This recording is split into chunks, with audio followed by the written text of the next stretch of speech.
Voilà, on est bon, bonsoir à tous. Je te mets le son, Skiros, vas-y, on t'entend. Bonsoir. Voilà, parfait.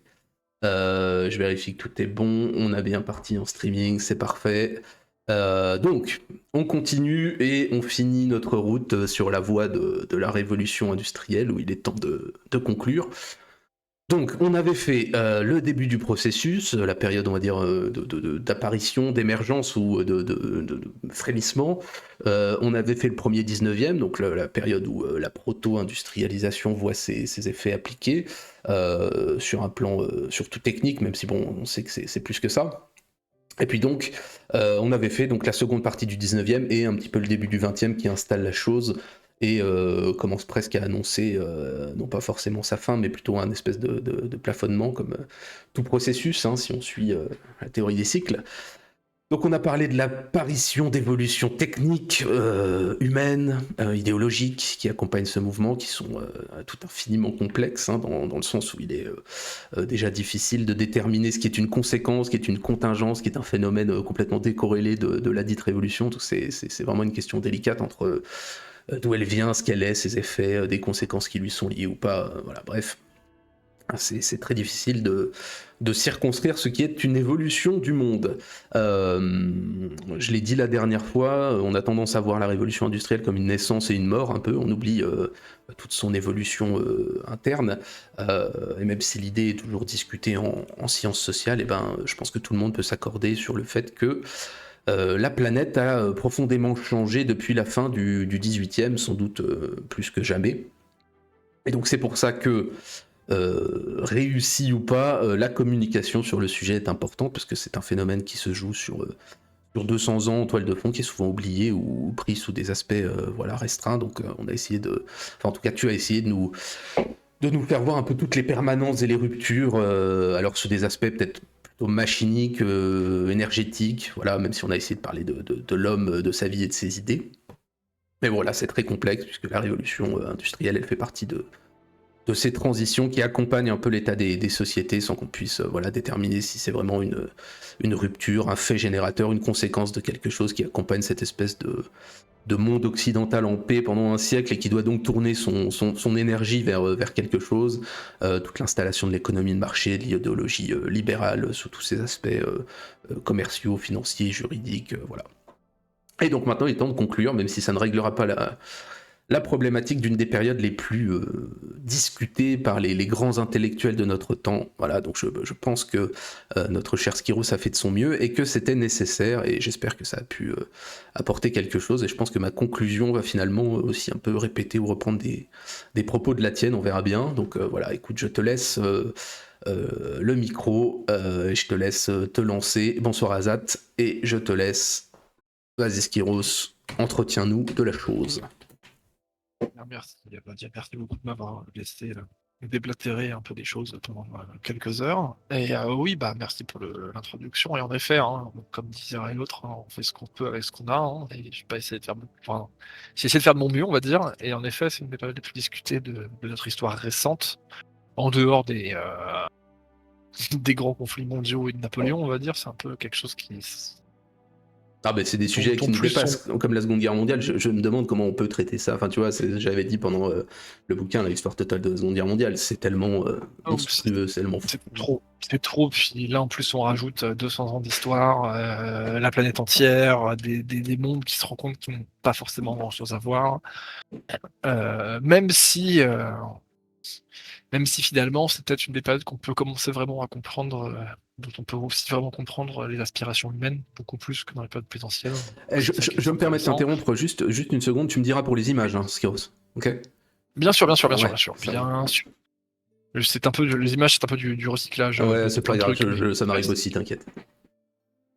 Et donc évidemment, j'ai pas pu mon objectif était de me concentrer sur la période 1815-1914 au début du propos du projet. Évidemment, ça a dérapé entre 1800, enfin entre 1750 et maintenant. Mais, évidemment, on peut pas tout aborder, c'est extrêmement vaste, il y a beaucoup d'aspects et oui, comme, je suis tombé dans l'écueil classique qui est d'aborder, l'industrialisation et ou la révolution industrielle, dépend de votre école, par l'objet du progrès technique et machinique, parce que c'est le plus visible et c'est un peu le cas d'école facile, quoi. Je suis pas historien du droit ou historien politique à la base, hein, non plus de la culture matérielle. Donc pour moi, c'est plus facile. Il y a aussi quelque chose que j'ai fait et qu'en fait on fait beaucoup sur cette période-là, malgré les écueils que c'est la téléologie. Regarder la chose en connaissant la fin et en voyant tout par ce prisme-là, et pas essayer de se mettre au début de la chose et essayer de voir les possibilités que chaque année, chaque période, chaque pays offre. Et vu ce phénomène, c'est assez complexe parce que en fait, mon propos en fait de ces jours-là, de ces lives-là, c'est le fait qu'on y est encore en fait dans ce processus. Je dis beaucoup trop en fait, pardon. Qu'on est encore dans ce processus-là parce que nous sommes actuellement évidemment les héritiers de toutes les périodes du passé, mais particulièrement celle-ci, j'ai envie de dire. La période contemporaine, quand on découpe l'histoire actuellement d'un point de vue universitaire, commence en 1789 ou en 1815. Et ne s'arrête pas. Il n'y a pas de rupture jusqu'à maintenant. On est encore dedans, quoi. Donc évidemment, le but, c'est pas de faire la liste de tout ce qui a changé, la liste de tout ce qui n'a pas changé, mais c'est plutôt d'essayer de comprendre comment on est passé d'un monde ancien à un monde moderne, on va dire, pour faire simple, et pour caricaturer. Et, euh, et là, c'est de conclure un peu plus dans un point de vue, j'allais dire, anthropologique et humain, et beaucoup moins machinique. Euh, la première image, c'est évidemment le monde en 1815, du congrès de Vienne. Et c'est pour montrer à quel point l'Europe n'est plus la même, parce qu'on montre à celle à la fin du siècle. Et finalement, c'était peut-être le continent qui change le moins. Si tu mets l'image d'après, vous verrez un petit peu plus de différence par rapport sur le reste du monde. Si tu mets l'image numéro 2, c'est pour montrer à quel point ce petit continent perdu, entre guillemets, se retrouve finalement le centre du monde et domine la plupart. Là, j'ai pris que les pays européens, mais si on rajoute à ça les États-Unis, donc qui pourrait nous permettre de colorer les États-Unis et les Philippines, on se rendrait compte que l'hémisphère occidental, si en plus on prend le Japon et la Russie, en fait, domine le monde et c'est un modèle de société, d'organisation, de la production, de la politique qui s'est imposé au monde entier en l'espace de 2 ou 3 vies humaines, ce qui est quand même assez énorme par rapport au siècle de projection précédente de l'Europe, hein, qui commence au XVe siècle. Le bond est colossal. Oui, c'est pas qu'une carte.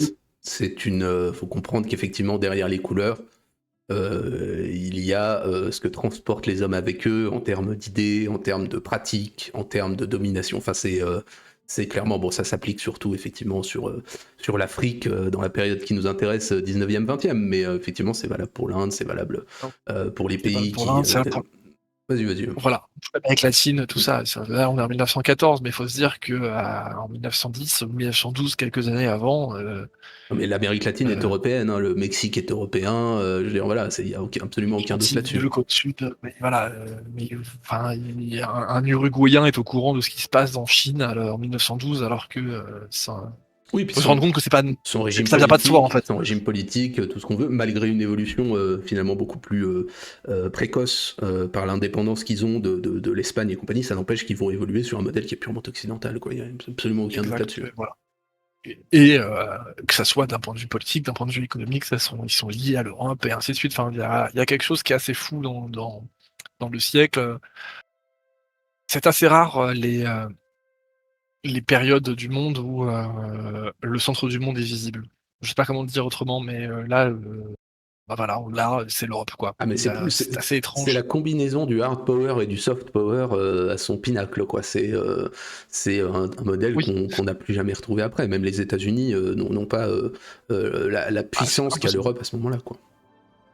On a du mal à se le représenter, et en même temps, ça fait partie des périodes où, quand on lit les écrits des gens, que ce soit le journal, des romans, des journaux intimes, quoi que ce soit, on se rend compte que on a énormément de points communs avec ces gens-là, et que c'est des gens dont les aspirations et les problèmes, j'allais dire, du quotidien sont tangibles pour nous. Ce qui n'est pas forcément le cas pour les peuples plus anciennes. Alors je vais te laisser développer, mais bon, tu sais à quel point c'est une idée qui m'est chère. Bien sûr. Je la transmets dans pas mal de vidéos, c'est pas prêt de s'arrêter. Je l'avais dit, je sais même plus d'ailleurs dans laquelle, je crois que c'est dans la Grande Guerre de Joseph et Loïs Roux, je crois, mais déjà, l'enfant que vous étiez, c'est bon, quand vous vieillissez, hein, pas quand vous avez 20 ans, c'est vous, il n'y a pas de souci, vous le savez, mais c'est un enfant, en tout cas pour moi, des années 90. Dans 50 ans, c'est un étranger pour tout le monde. Et pourtant, à 2-3 polissages près, bah, c'est toujours nous, c'est toujours mes gosses, c'est toujours... voilà, donc c'est vrai que faut pas oublier effectivement cette permanence qu'il y a et cette absence de différence. Ces gens sont nous en 1920. Mais voilà, c'est pour ça, on y reviendra peut-être. Enfin, en tout cas, j'y reviens dans la conclusion, mais c'est un petit peu ça avec la désindustrialisation. En tout cas, ça n'y est pas lié, mais l'évolution de la société, la bascule du progressisme dans le sociétal, ça a tout autant changé le monde, puisque avant on touchait à la matière avec la révolution industrielle, après ça on touche aussi à l'immatériel. Et je pense que ça nous éloigne plus de nos ancêtres que l'évolution technique en tant que telle, quoi, vraiment. Je pense que l'évolution des mentalités joue beaucoup plus sur le fait qu'on se sent éloigné d'un mec qui écrit en 1920, quoi. C'est pour ça qu'à chaque fois qu'il y a un livre qui sort, les mecs sont obligés de dire non, mais Agatha Christie, rappelez-vous le contexte, c'est pour ça. Enfin voilà, c'est parce que ces gens. Bien sûr qu'il y a un contexte. Évidemment, il y a un contexte, notamment là, dernièrement, ces dernières années, on parle essentiellement, globalement, hein, du point de vue raciste et antisémite, C'est ça, bien sûr. la plupart de nos ancêtres. Mais il faut se dire que, comme tu le sais, j'ai mes lectures en parallèle, c'est-à-dire des sociétés européennes 4 siècles avant, quoi. C'est quand même un peu plus simple de se projeter sur quelqu'un de 1912 que sur quelqu'un de 1612, quoi. Ah mais clairement, voilà. Non, mais on est d'accord. Au-delà de l'aspect temporel. Évidemment, il y a l'aspect temporel. Non, mais c'est tout aussi dur de se projeter sur un mec de 1600 qu'un mec de 1200, hein, pour moi. Tu vois, je veux dire, Montaillou entre 1200 et 1600, c'est pareil. Alors que 1900, voilà, il y a déjà plus de. Mais très clairement. Mais ce que je voulais dire justement, c'était que c'est relativement, mes mots, hein, c'est relativement aisé de se projeter, c'est-à-dire que évidemment que ce sont des êtres humains de 1912, hein, ils mangent, ils boivent, ils vont aux toilettes et ils ont leur roulière comme nous actuellement, on va dire.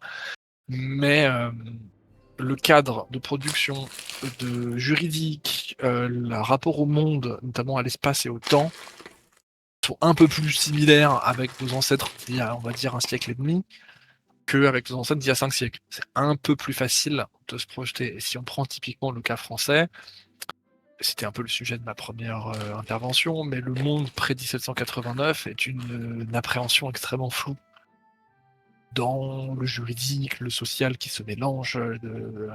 C'est vraiment l'ordre ancien, hein, si on prend les mots de la Révolution.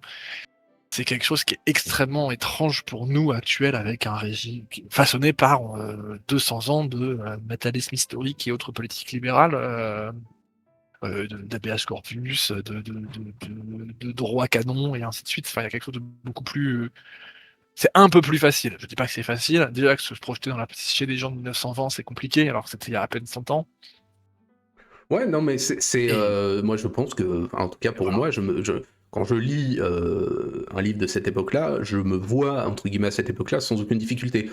Mis à part sur des questions de forme, de niveau, de registre de langage ou voilà, d'habitude d'expression, ce genre de choses, mais leur pensée, leur façon d'agir et compagnie ne me choquent pas.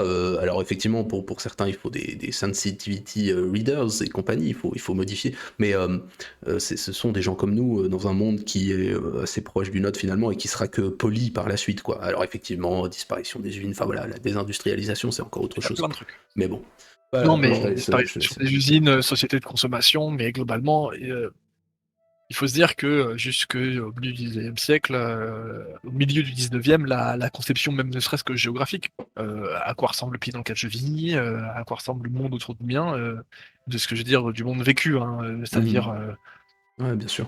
c'était quand même quelque chose d'assez abstrait, même si évidemment on va me parler de grands voyageurs, des campagnes napoléoniennes, de la levée en masse et ainsi de suite, qui ouvrent les possibles, mais je trouve que tu le vois dans la littérature, notamment par les questions qui se posent et on va dire sur quoi les gens ou les auteurs vont avoir tendance à se plaindre avant effectivement 1789, voire même on va dire jusqu'au milieu du 19e et on va dire avec Balzac et compagnie, les gens vont prendre pour cible des idées, enfin tu vois ce que je veux dire, le fait que les gens pêchent, ou le fait que les gens voilà, avec du profit, la guerre, tout ce que tu veux, il y a des permanences.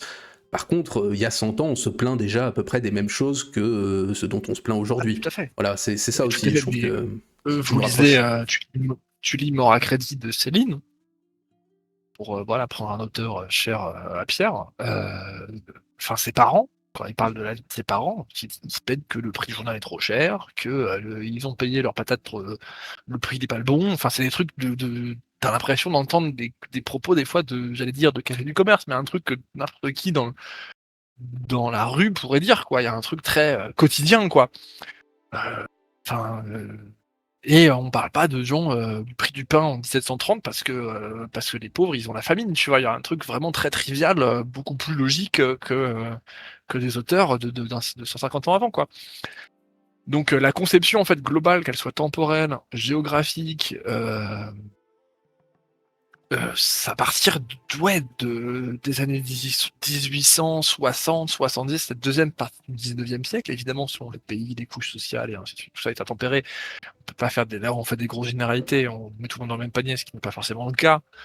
À l'échelle humaine, si on fait des monographies sur Raoul Chombier, 1832, ouvrier du textile, enfin ça, voilà, on est autre chose. C'est pas ce genre d'histoire-là que je prétends faire actuellement, mais c'est plutôt pour dire que c'est une période où enfin on arrive à se projeter un peu plus facilement et où les conceptions, qu'elles soient géographiques du temps, géographiques, temporelles et ainsi de suite, sont à peu près tangibles pour nous, hommes du 20e et 21e siècle, sauf pour les zoomers qui nous regardent, évidemment, qui ne sont que des enfants du 21e.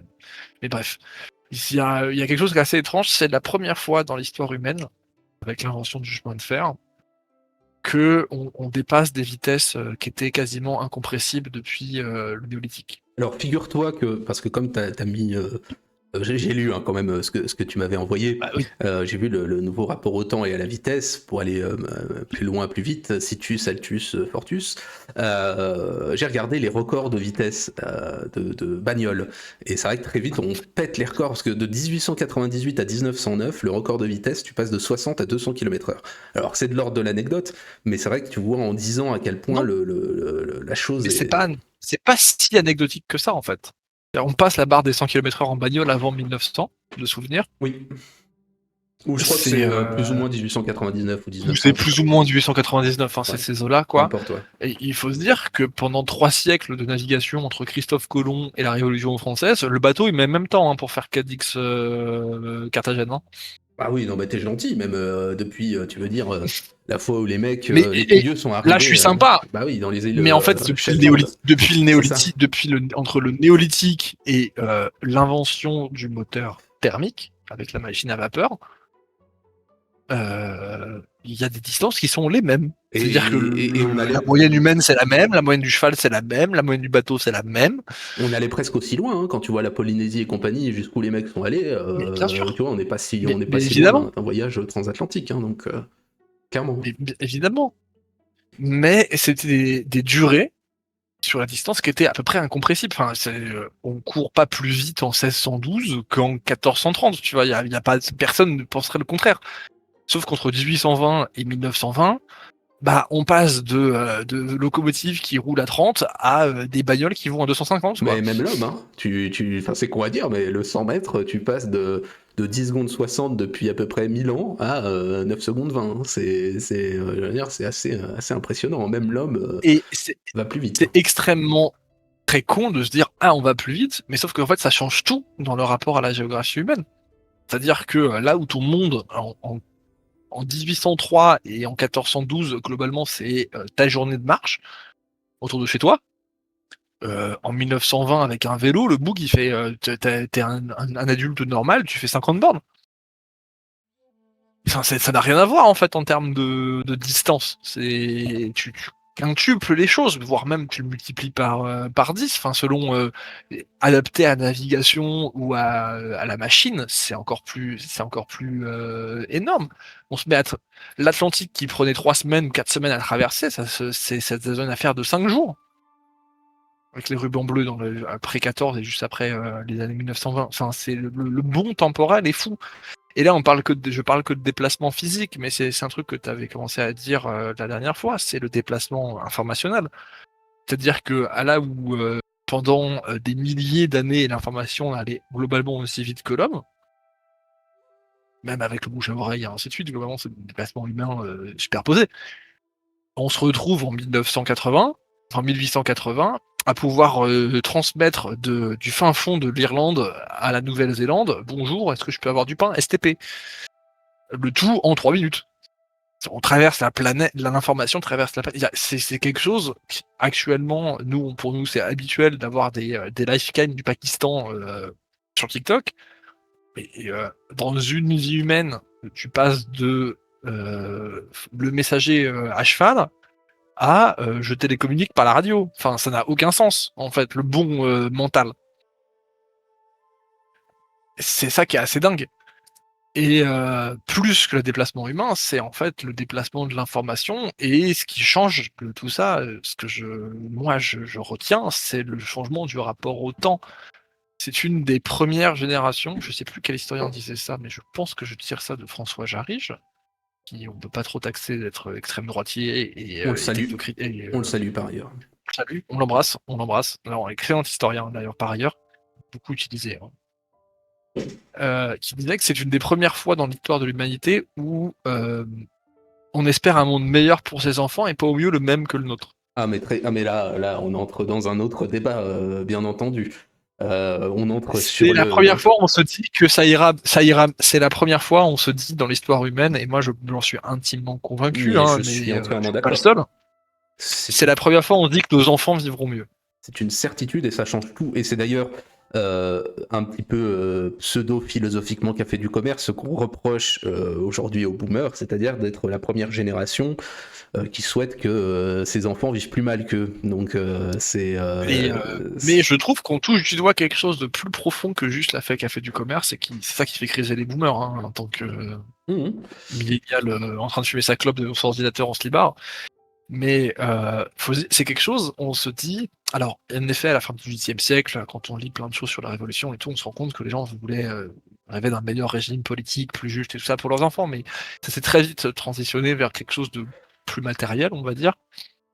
Faut se dire que pendant des milliers d'années, globalement, hein, les enfants vivaient la même vie que leurs parents et puis c'était tout, hein, c'est-à-dire crever au champ, mourir de la tuberculose à 42 ans, et puis c'est parti, quoi. Même sans l'aspect négatif. C'était de vouloir une continuation, une espèce de perpétuité. Ce qui a été fait avant était bon, entre guillemets, on continue la même chose. Et puis il y avait cette soumission, enfin pas cette soumission, le mot est pas forcément juste, mais l'espèce de dire, voilà, le fatum, quoi, c'est comme ça. Et puis nos gosses vivront pareil. C'est quelque chose que tu retrouves dans la Russie jusqu'à la fin du 19e. Il y a un côté permanence et perpétuité, c'est presque sécurisant. On veut que nos enfants vivent de la même façon, la même chose et compagnie. Oui, et c'est vrai que la rupture, c'est ça, c'est de vouloir mieux que les enfants fassent effectivement se sortent de cette situation-là. Mais j'y reviendrai d'ailleurs dans la conclusion. Mais cette croyance de vouloir mieux, évidemment, je me suis consacré sur l'aspect matériel parce que c'est ce qui est facilement visible, analysable, tangible, les changements de production et ainsi de suite. Mais en fait, on va me traiter d'écolo-gauchiste, mais il y a quelque chose aussi qui naît dans ces années-là, à la fin du XVIIIe siècle, et qui se cristallise dans le XIXe siècle, mais qu'on appelle maintenant le technosolutionnisme, c'est qu'il y a aussi ce côté, cette croyance en l'avenir, elle est corrélée d'une croyance en la technologie. Bien sûr. Et ça naît au 19e siècle. Le progressisme est d'abord technique avant d'être sociétal, quoi. Je veux dire, le progressisme. Et c'est ce qu'on disait la dernière fois, le progrès est avant moral parce qu'on veut changer les choses. La révolution politique arrive avant la révolution économique et ainsi de suite. Mais ça, c'est des phrases de crypto-marxistes. Ah, mais c'est du marxisme pur. D'ailleurs, je le cite dans la conclusion. Vous en ferez ce que vous voulez. C'est du marxisme. Vous en ferez ce que vous en jugerez ce que vous voulez, hein, mais les analyses historiques sont pas tout à fait absurdes pour le coup. Mais en effet, il y a quelque chose, cette croyance, ce rapport au temps, en fait, dont je parlais tout à l'heure sur, l'information, la géographie et tout, c'est ça, en fait, finalement, le corollaire. C'est aussi cette croyance en l'avenir, cette croyance au progrès technique, ça sera mieux demain, ça sera mieux après. Pour l'instant, on ne peut pas, mais un jour on pourra et c'est pas qu'on pourra, c'est qu'on le fera. Et ça, c'est aussi un truc qui est un héritier actuel de cette période, mais voilà, tu peux mettre les images 3 et 4, hein, j'en parle, hein, mais petit instant cartographique, mais l'image numéro 3, Oui, c'est c'est fait, t'inquiète pas. la première carte isochronique, donc Je ne sais même pas ce que ça veut dire. Isochrone, le même temps, c'est-à-dire la même couleur, oui, c'est à peu près le même oui, temps. bien sûr, excuse-moi. Oui, t'as raison. Oui, c'est vrai que Donc là, méridien de Greenwich est à peu près établi, je crois, à la fin du 19e, comme mais le norme méridien de internationale. Greenwich, c'est ça, mais c'est avec ce changement de rapport au temps lié aux évolutions techniques du chemin de fer et du bateau qu'on invente l'heure dans les unifiés. C'est-à-dire qu'avant, l'heure à Colmar et l'heure à Mulhouse, c'est pas la même. Alors que bon, il y a quand même 30 bornes, faut arrêter de se foutre de la gueule du monde. Comme ça permet de sortir du bureau On plus tôt, invente hein, à Colmar. exactement à Colmar, mais on invente l'heure unifiée, on invente les fuseaux horaires. Puis avant, le soleil se lève et le soleil se couche, quoi, mais globalement, on s'en bat un peu les couilles. On invente les fuseaux horaires, c'est un truc de ce rapport au temps qui est très tangible, en fait, finalement. Non, mais c'est ça, c'est ce que je disais en intro, c'est qu'est-ce qui est corrélé ou pas à cette évolution et jusqu'où on va dans le sujet, quoi. Tu vois, t'abordes le temps, c'est un sujet en lui-même, quoi. C'est fou. On pourrait écrire 80 livres de gens qui sont pas d'accord et qui seront forcément plus qualifiés que moi sur le sujet, ça, je n'en doute pas une seule seconde. Mais ça s'infiltre partout, en fait. Finalement, c'est ça mon propos. C'est pas seulement on passe du bois à l'acier, on passe de l'attraction animale à l'attraction mécanique, au moteur à explosion, en passant par. C'est plus compliqué que ça. C'est pas seulement une évolution matérielle. C'est que ça a complètement changé nos esprits, notre façon de voir le monde, le temps, nos enfants, nos parents. Il y a quelque chose de beaucoup plus étrange intime, en fait, que ça. Et en fait, vous voyez, voilà, si on prend la carte des États-Unis, hein, parce que c'est une des plus propres que j'ai trouvées avec une évolution sur le temps long, Ouais, elle est bien, elle est bien. et pas 1880 2016, ce qui n'a aucun sens, mais on se rend bien compte qu'on passe quand même de semaines de voyage à 10 jours en 130 ans. 130 ans, c'est 4 générations. C'est vos arrières, là actuellement, si vous avez des enfants, c'est vos arrière-petits-enfants à peu près. C'est pas grand chose finalement à l'échelle d'une famille. Si on prend l'histoire, évidemment, le référent, c'est l'histoire de l'humanité, hein, c'est que dalle, mais le changement va hyper vite. Et c'est la première fois que ça va hyper vite, finalement. Enfin, ce que je disais, on passe de véhicules qui vont à 35 à l'heure péniblement à 200 en même pas un siècle. Ah non, oui, clairement, en 20 ans, en 15 ans même. Enfin, 20 bon, ans, en tout 15 cas, ans, pour on les passe le records. mur, Ouais, pour les records de vitesse, pour les après, records. effectivement. Oui. Mais on passe le mur du son, le premier avion commercial à mur du son, c'est le Concorde, tu vois, c'est les années 60, c'est Pompidou et Giscard. Un centenaire sous Pompidou, il est né sous le Second Empire. Hein. Oui, c'est sûr. Oui, on en a assez parlé la tier list des périodes les plus dingues pour naître et mourir, quoi. Ouais. Donc, non, mais il faudra le faire un jour, mais. Et donc, il y a cette croyance, en fait, dans le progrès qui naît, qui est complètement que le progrès technique. Évidemment, mais ça ne marche pas dans le bon sens, mais ça, c'est pas grave. Et il y a un truc, pour revenir sur la période du 19e et le grand 19e, hein, de la fin du 18e jusqu'au début 1914. Certes, Marx, la vision du progrès technique, la concentration de la richesse, on va pas refaire le Capital, mais on passe quand même d'un monde où c'est normal d'avoir des esclaves sur des plantations de sucre à un monde où c'est normal de construire des voitures à la chaîne. Enfin, c'est quand même assez hallucinant. Bon, l'exploitation, vous allez dire, elle est toujours la même hein, si vous êtes marxiste, mais j'en doute un petit peu. Il y a aussi il y a quelque chose que je voulais aborder les dernières fois et j'ai pas réussi à trouver le truc, c'est que actuellement, pour nous, c'est la seule voie possible. Forcément, c'est la seule qui a été prise. C'est toujours le problème de prendre l'histoire dans le mauvais sens. C'est pas de voir tous les chemins qui s'offrent à tous les individus finalement qui font corps, mais de voir le fil déroulé déjà tendu, quoi. Et on a tendance à se dire actuellement que bon bah vu qu'on baigne dedans depuis 150 ans, c'est normal, il faut s'y faire, c'est la marche du progrès, c'est comme ça. C'est ce qu'on nous vend actuellement avec l'intelligence artificielle, qui n'a d'intelligence que le nom. Mais c'est comme ça, c'est le progrès, faut s'y faire. C'est ce qu'on nous a dit c'est ce qu'on a dit, aux ouvriers à la désindustrialisation, c'est ce qu'on nous dit à chaque changement de technologie, vos machines à écrire sont obsolètes, il faut un ordinateur, vos voitures sont obsolètes, il en faut d'autres, et ainsi de suite. C'est toujours cette boucle-là qui naît aussi ça, hein, cette chaîne technique d'innovation, tout ça qui naît à cette période-là. Et je voulais un petit peu faire un petit écart sur le fait que pendant tout ce siècle, entre 1800 et 1914, ça n'a pas été quelque chose de naturel, et qui s'est fait tout seul. C'est-à-dire la force des choses, le fatum, et ainsi de suite. Il y a quand même un certain nombre d'oppositions qui ont grincé des dents et qui ont un peu essayé de mettre le pied dans la porte, ou je sais pas comment dire, une peau de banane sur la locomotive du progrès, de la marche de l'histoire. Si on fait, Ouais, des résistances, des freins et des des gens résistances, dont des freins et les intérêts des gens ne se qui liaient n'étaient pas les pas. mêmes. Voilà, ouais, tout à fait. Et je trouve que actuellement, dans notre 21e siècle triomphant et depuis la fin de l'histoire et ainsi de suite, on a du mal avec la lecture de contre-modèle. C'est quelque chose qui est... Ouais, j'allais dire, ça même date d'avant, hein, mais... Et je trouve ça Ah, toujours très parce que c'est intelligent. foisonnant, mais parce qu'avant la société, avant encore une fois, est-ce que c'est lié à la révolution? Enfin, peu importe, conséquence J'en cause, sais mais rien. Hein. Et avant puis, ça, on a une société qui est figée au sens technique, vu que c'est une société d'ordre. Donc l'amélioration, elle doit avoir un intérêt pour un ordre. Donc très clairement, tu peux pas avoir de frénésie avant la mainmise bourgeoise. Et une fois qu'elle est actée, tu vas avoir tout un ensemble de résistances et de freins de la part de gens qui ont des intérêts qui ne vont pas dans le sens de celui de la bourgeoisie, quoi. Je veux pas faire une lecture marxiste, mais c'est factuel. Hein. Chacun défend c'est factuel. son bout de Chacun steak. Hein. défend son bout de gras. Mm. Mais voilà, je voulais parler de deux petits mouvements, entre guillemets petits, parce que si tu mets l'image numéro 5, qui est une couverture d'époque, hein, c'est fait.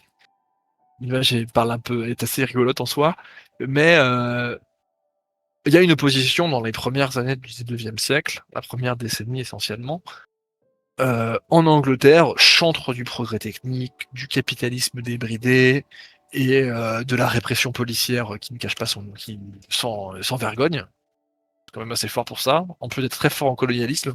Mais les deux vont ensemble. Hein. Enfin, c'est-à-dire que le libéralisme et on va dire le libéralisme policier, c'est la meilleure façon d'instaurer un système démocratico-capitaliste. Hein. Je suis désolé de faire du gauchisme, Bien sûr. mais c'est pas parce que les gauchistes sont abrutis et que leurs maîtres à penser ont tort en tout. Hein. Loin de là.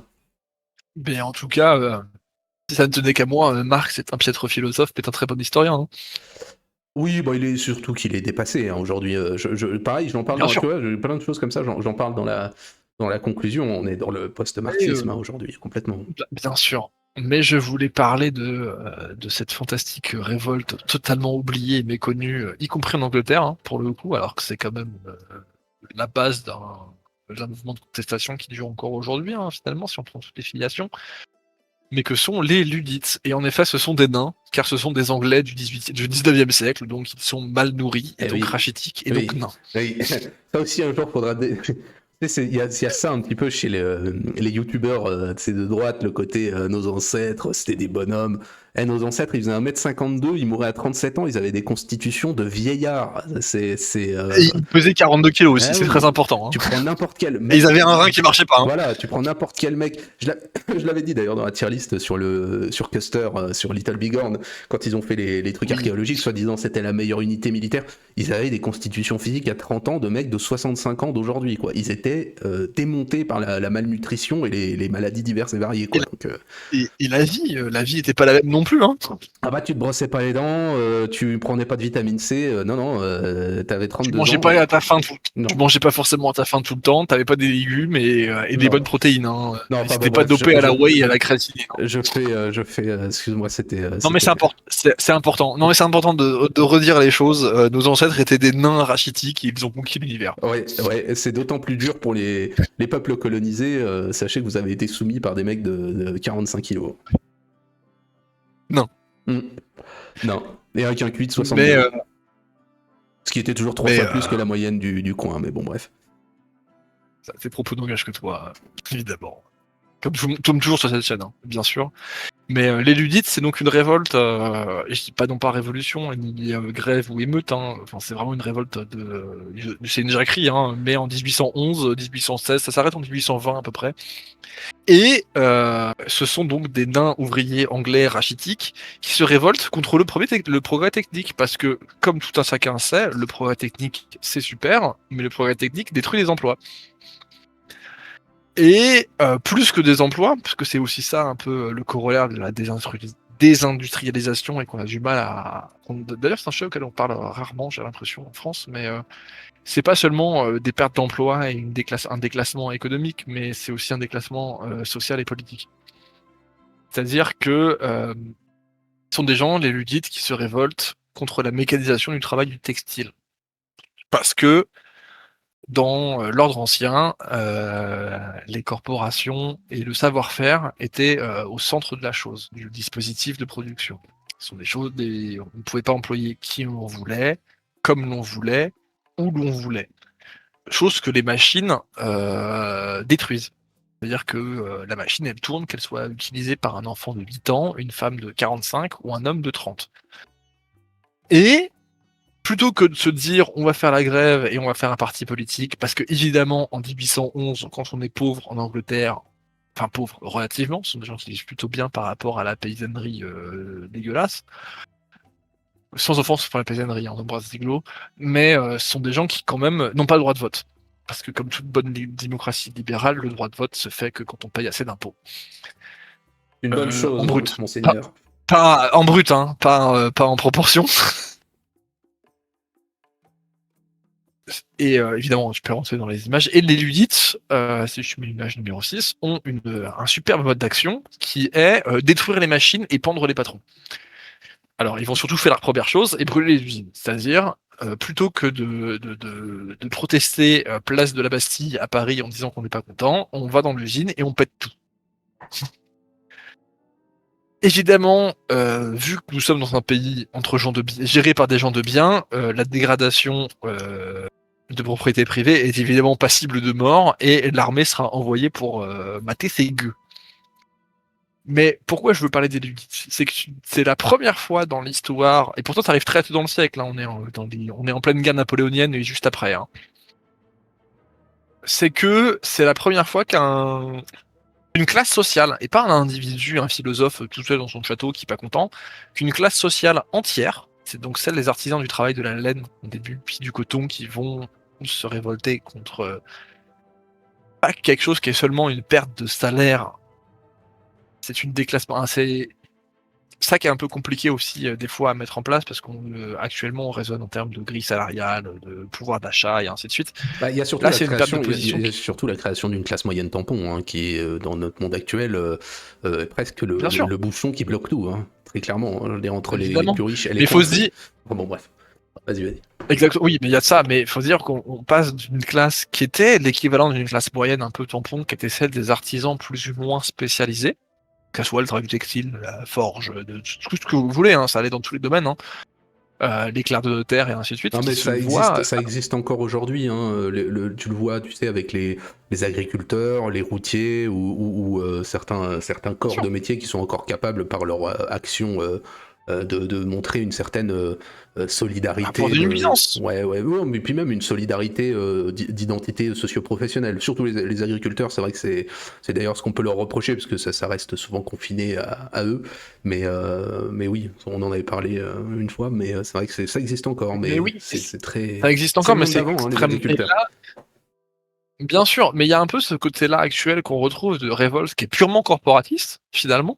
C'est-à-dire que c'est que des gens qui sont menacés de perdre leurs emplois. Tous les paysans qui se sont déplacés, eux, ils sont très contents de travailler dans les usines. De toute façon, c'est tout ce qu'ils peuvent faire.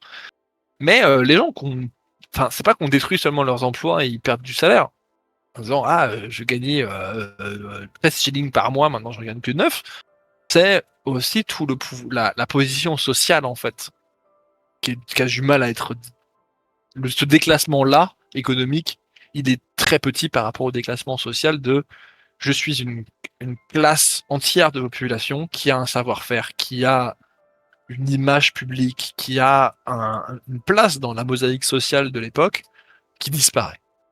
Et c'est pas sans faire de parallèle, c'est quelque chose vraiment, c'est d'un seul coup, vous êtes en tant qu'être humain, déclarer que vous êtes obsolète, c'est compliqué à avaler, quoi. C'est quand toute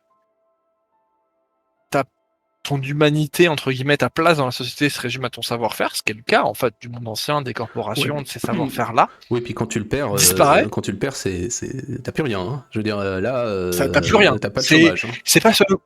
C'est pas seulement là. Oui, en plus, il n'y a pas Ah, d'assurance c'est ta chômage, il n'y a survie, pas c'est tout ta ça, mais survie qui est en jeu. c'est ta survie qui est en jeu, et en plus, il y a tout, j'allais dire, l'habitus symbolique, quoi, Ouais, si bien on sûr. parle en sociologue, quoi, Non, non, c'est mais bien sûr. qui disparaît, quoi. Aucun être humain ne veut être Et dégradé dans son statut, hein.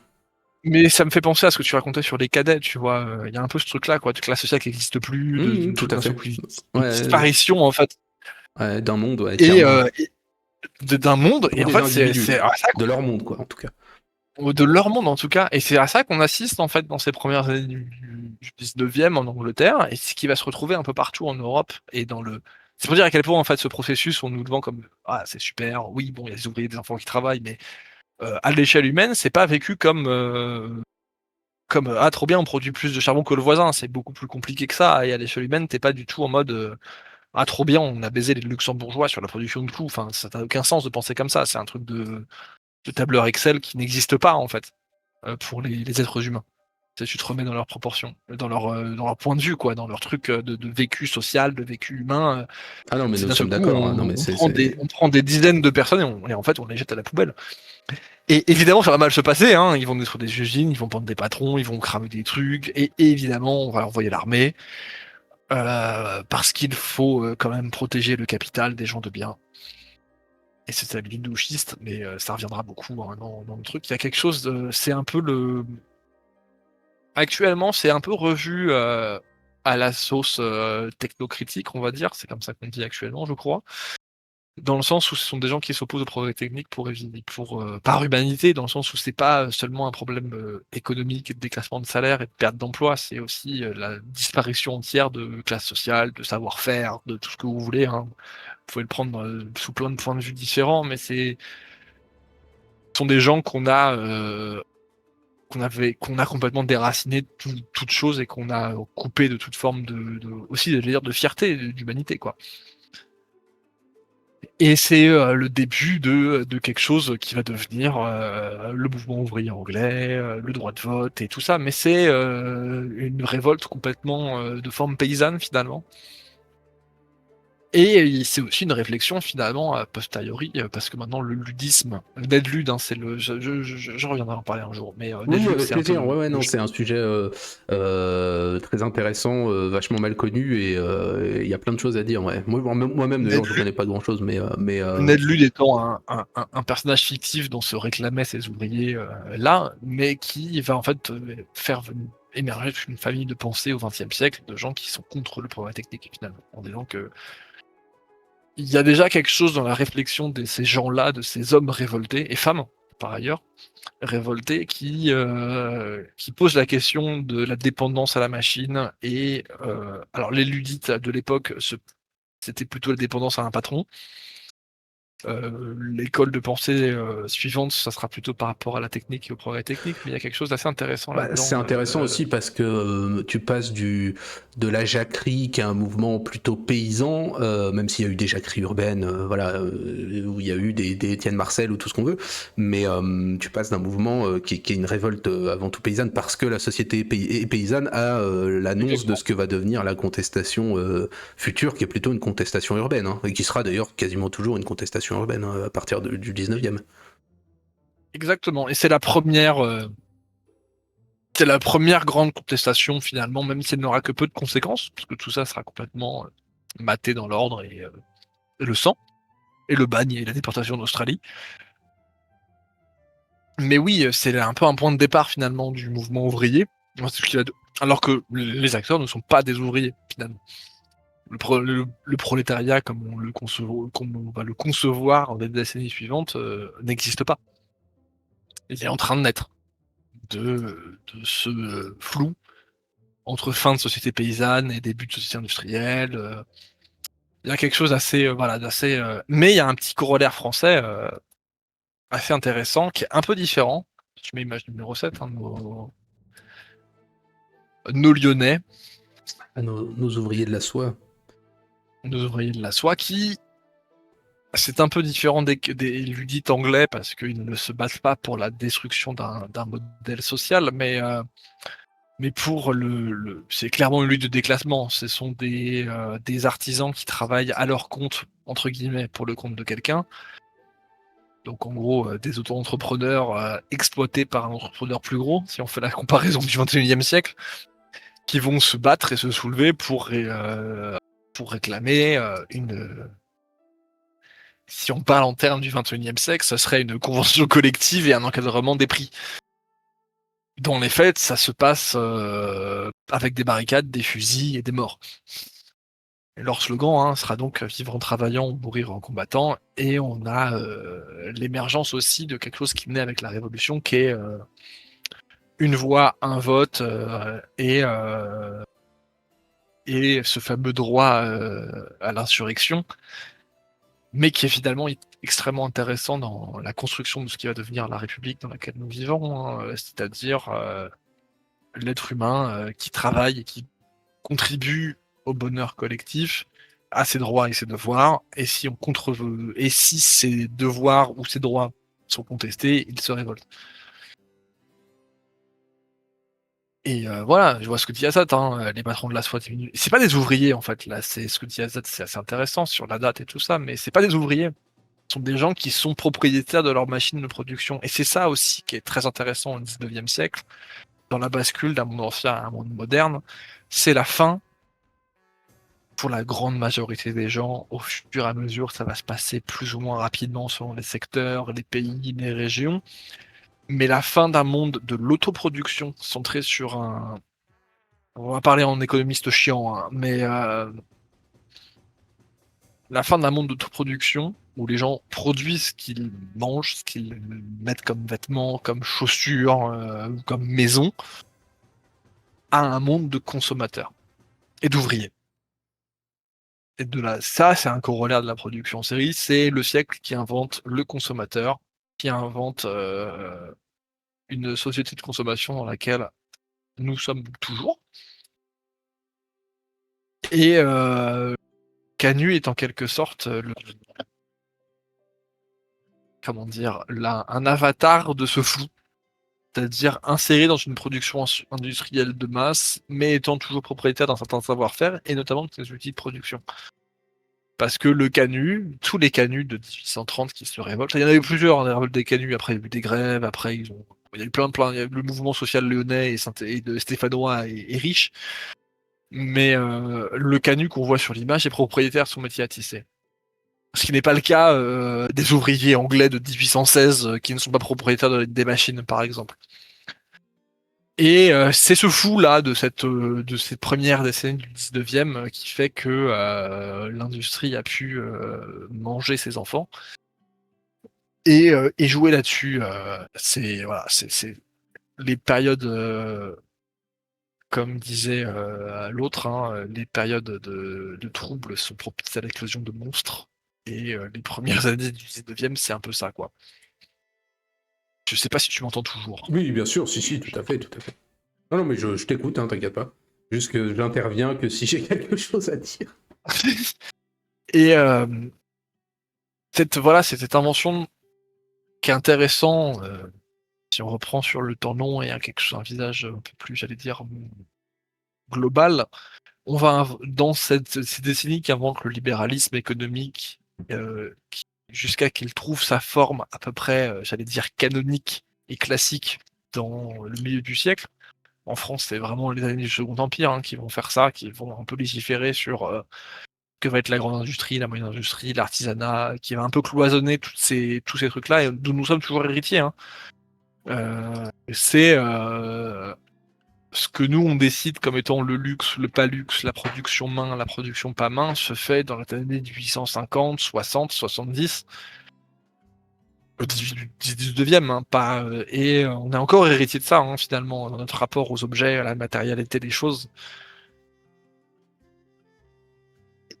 Et en même temps, c'est un siècle où outre les Ludites et les canuts et toutes les révoltes plus ou moins ouvrières et de la contestation urbaine, va aussi naître tout un. Je vais pas revenir, hein, sur tous les penseurs de la réaction, même si ça serait très intéressant, qui désespèrent le monde moderne, le capitalisme, et veulent revenir à un ordre un peu plus ancien, hein, de Maistre à tous les agrariens. Et il y a toute une école de pensée dans laquelle je ne suis pas du tout expert. Mais un jour, quelqu'un viendra sur la chaîne pour en parler. Ouais, avec grand plaisir, ouais. Et il y a vraiment quelque chose d'assez intéressant qui se fait là-dedans, globalement, hein, nos élites libérales vont nous mener sur le chemin de fer du progrès, jusqu'à l'invention de l'automobile et de l'avion, hein. Et ce qui est assez fou, c'est qu'à côté de, j'allais dire, l'imaginaire technique des patrons qui veulent produire toujours plus en masse, et ainsi de suite, de cette croyance dans le progrès technique, c'est que ça va coloniser. J'emploie le terme coloniser à dessein, mais tout. Ça va se glisser dans les imaginaires, et pas que mes enfants vivront mieux que moi parce que le progrès technique aura éradiqué la tuberculose. Mais si tu mets Jules Verne, c'est-à-dire que il y a quelque chose d'assez, pour moi, qui est symptomatique, c'est-à-dire que même la fiction, et du coup l'esprit humain, l'imaginaire, quelque chose qui normalement est plutôt qu'on aurait tendance à croire comme décorrélé des contingences matérielles. Je trouve pas ça inintéressant que ça soit le siècle qui invente la science-fiction. Non, mais le roman d'anticipation, tu peux pas le faire sans Le- effectivement l'explosion de la technique, c'est évident, ouais. C'est évident. Mais comme disait ce bon vieux Et Marx, tout ce qui est matériel aboutit à l'intellectuel, hein, c'est obligatoire. exactement. Bon voilà, tu peux être l'image d'après parce que je sais qu'on va retrouver des affiches, hein, mais même si voilà, Verne est parfois un peu critique sur la technologie et plutôt sur son usage, hein, si tu prends les 500 millions de l'abbé Goum, qui est pas un Verne extrêmement connu, mais qui parle de la course à l'armement entre les Français et les Allemands dans un contexte européen tendu, diplomatiquement, je veux dire. Ça, c'est écrit avant la guerre franco-prussienne de 70, hein, Et mais on voit qui bien est que qui est la Bégoum en question? l'abbé Goum en question. Alors, l'abbé Goum, c'est un titre de Mais je noblesse sais, je sais, de mais l'Indien, est-elle au sous-continent indien. est-elle celle dont j'ai parlé dans le Colonel Sombre? Connaissons. Bah, possiblement, parce que le roman parle de l'opposition entre deux villes, une ville dirigée par donc les deux récipiendaires du testament de l'abbé Goum, chacun ayant 500 millions. Évidemment, hein, l'abbé Goum étant milliardaire, hein, c'est une somme à l'époque inatteignable pour un esprit humain. Maintenant, bon, des milliardaires, on en mange au petit-déj, quoi. Mais donc des Français et des Allemands, chacun ayant sa propre vision de l'humanité, de la cité idéale, et tout ça passe par la construction de plein de canons, Oui, fatalement. fatalement. Mais je l'ai pris parce que c'est un bouquin qui est un peu moins connu et puis qui est pas aussi gentil sur la technologie que les autres Verne, même si la ville française est évidemment parfaite, et tout est parfait, tout est génial, tout est beau. Alors que évidemment la ville allemande est atroce, dirigée par un dictateur anthropologue complètement fou. On n'échappe pas à son époque. Non, non, clairement. Mais si tu prends le voyage de la Terre à la Lune, hein, qui est l'image suivante, euh, Verne écrit ce bouquin à l'époque où il n'y a pas d'avion, il n'y a pas de sous-marin, mais l'imaginaire précède toujours le matériel. On a rêvé de voler avant de voler, on a rêvé de respirer sous l'eau avant d'être capable de le faire, et ainsi de suite. Et il faut se dire que voilà, là, c'est même pas le bouquin, c'est un tableau, c'est une comédie musicale avec des décors et ils vont sur la lune. On est avant le cinéma, hein. Et oui, Azat, il est sur le rond-point à la sortie de la ville, sur le site du Creusot en plus, si vous voulez y aller en vrai, si vous êtes aussi désespéré pour aller visiter la Bourgogne profonde.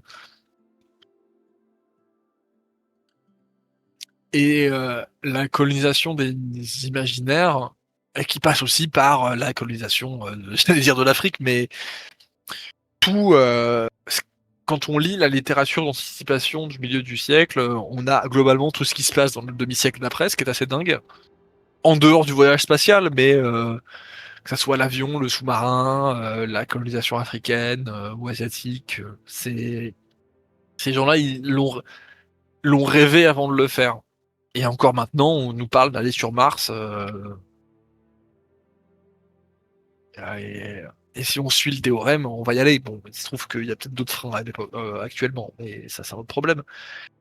Mais l'anticipation, et je l'ai pas mis dans le diapo parce que c'est un peu hors sujet, mais Wells, H.G. Wells, parlera même de voyage dans le temps, hein. Alors, est-ce que c'est vraiment de l'anticipation comme Jules Verne et et de quelque chose de béat face au progrès technique? C'est un peu différent. Mais l'anticipation et tout ça, c'est un corollaire de cette foi inaliénable et inébranlable dans le progrès technique. Qui, en fait, depuis les années 70, 1900, a un peu de plomb dans l'aile.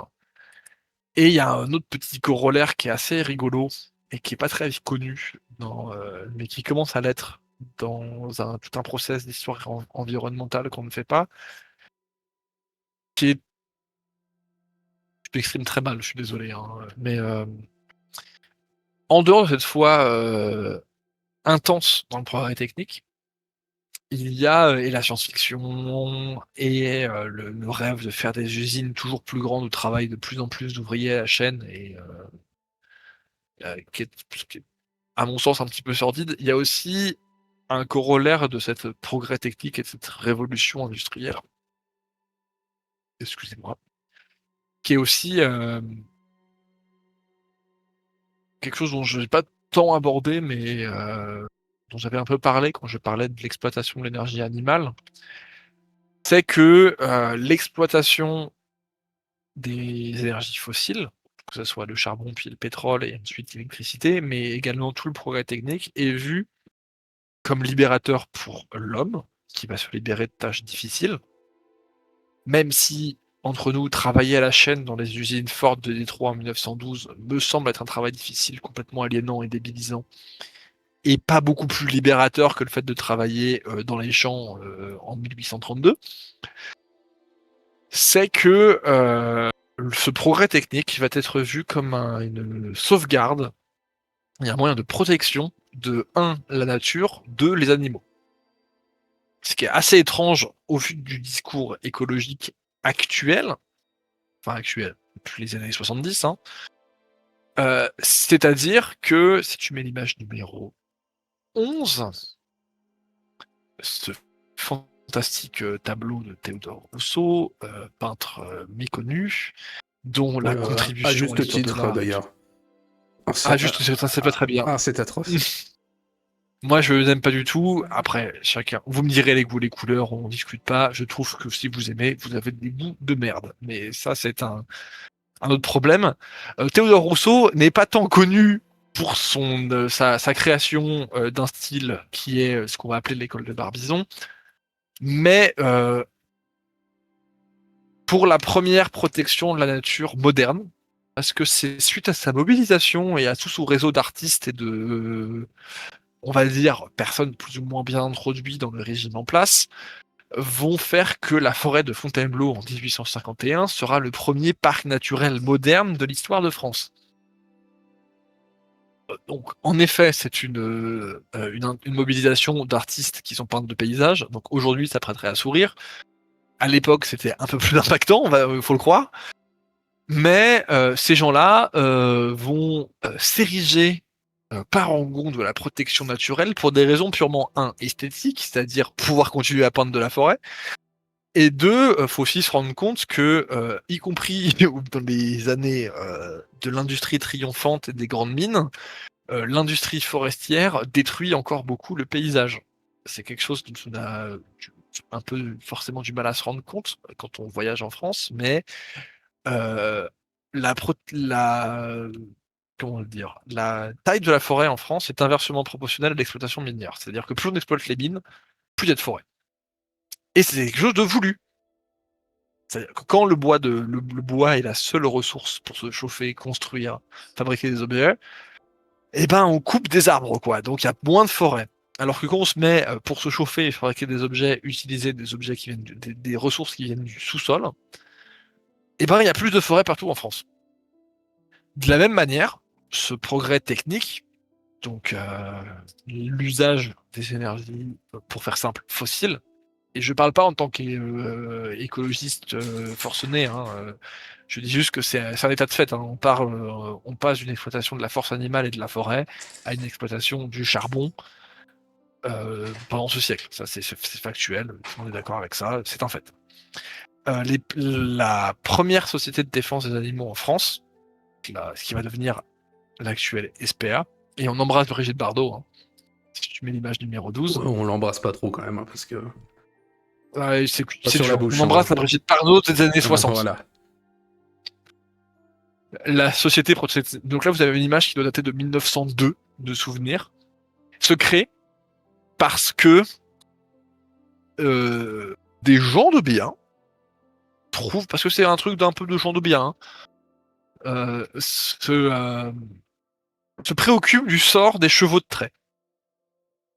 Et c'est vraiment, ils vont se focaliser sur les chevaux de trait pendant très longtemps, hein. Jusque dans l'entre-deux-guerres, vous avez plein d'articles sur le fait qu'on maltraite les chevaux qui tirent les charrettes, les omnibus, les calèches et tout ce que vous voulez, et qui vont utiliser comme argument dans les tracts. Celui-là, je l'ai trouvé sur Gallica, vous pouvez lire plein de tracts, hein, c'est assez amusant. Vont défendre corps et âme l'exploitation des mines de charbon, du tramway électrique et après de l'automobile. Donc pour défendre l'environnement et la cause animale, ils se mettent à défendre les voitures. Maintenant, nous semblerait assez étrange, puisque notre technocritique, pour faire simple, se concentre sur les émissions de gaz à effet de serre et ainsi de suite, et un peu moins sur les affects humains et animaux.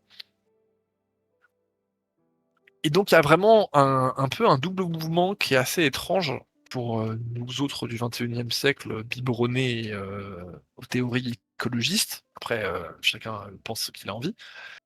C'est que l'industrie a certes été destructrice de savoir-faire, a foutu des classes sociales à l'usine en entier en les déclassant complètement politiquement, mais a été vue comme bénéfique parce qu'on allait pouvoir aller sur la Lune et en même temps permettait de sauver nos paysages et nos animaux.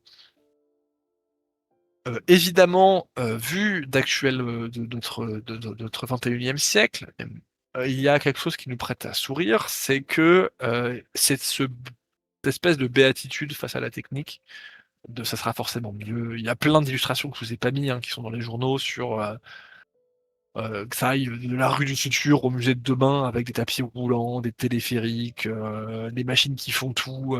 On retrouve exactement la même frénésie médiatique qu'on a actuellement avec l'IA. Oh, Pas du c'était tout peut-être nouveau, même pire d'ailleurs, oui. C'était peut-être même, enfin, ouais. plus prononcé encore. Plus prononcé, en tout cas, il y avait ce truc vraiment dans l'avenir, les machines feront tout sera fantastique, Oui, c'est ça. on fera plus rien. Il y avait plus de, il y avait moins de doutes que ce qu'on a aujourd'hui. Mais d'ailleurs, enfin, tu vois, tout est bien fait. J'en parle aussi dans la conclusion. Mais c'était peut-être plus positif. L'IA, on en parle beaucoup, mais il y a déjà, enfin, il y a énormément de discours très méfiants, quoi. Exactement. Donc sur cette chaîne. Ah bah plutôt sur cette chaîne effectivement que sur une autre, oui. Je rappelle que ce sont forcément des excellentes questions, hein, mais voilà, il y avait quelque chose qui nous surprend actuellement, c'était vraiment cette espèce de béatitude, quoi. Tout allait être super. On a l'impression d'entendre des communistes de 1932 qui parlent de l'URSS. C'est fantastique. Et évidemment, chose que les gens de 1832 ou même de 1899 ne savaient pas, c'est que nous, entre-temps, il y a eu 2 conflits mondiaux.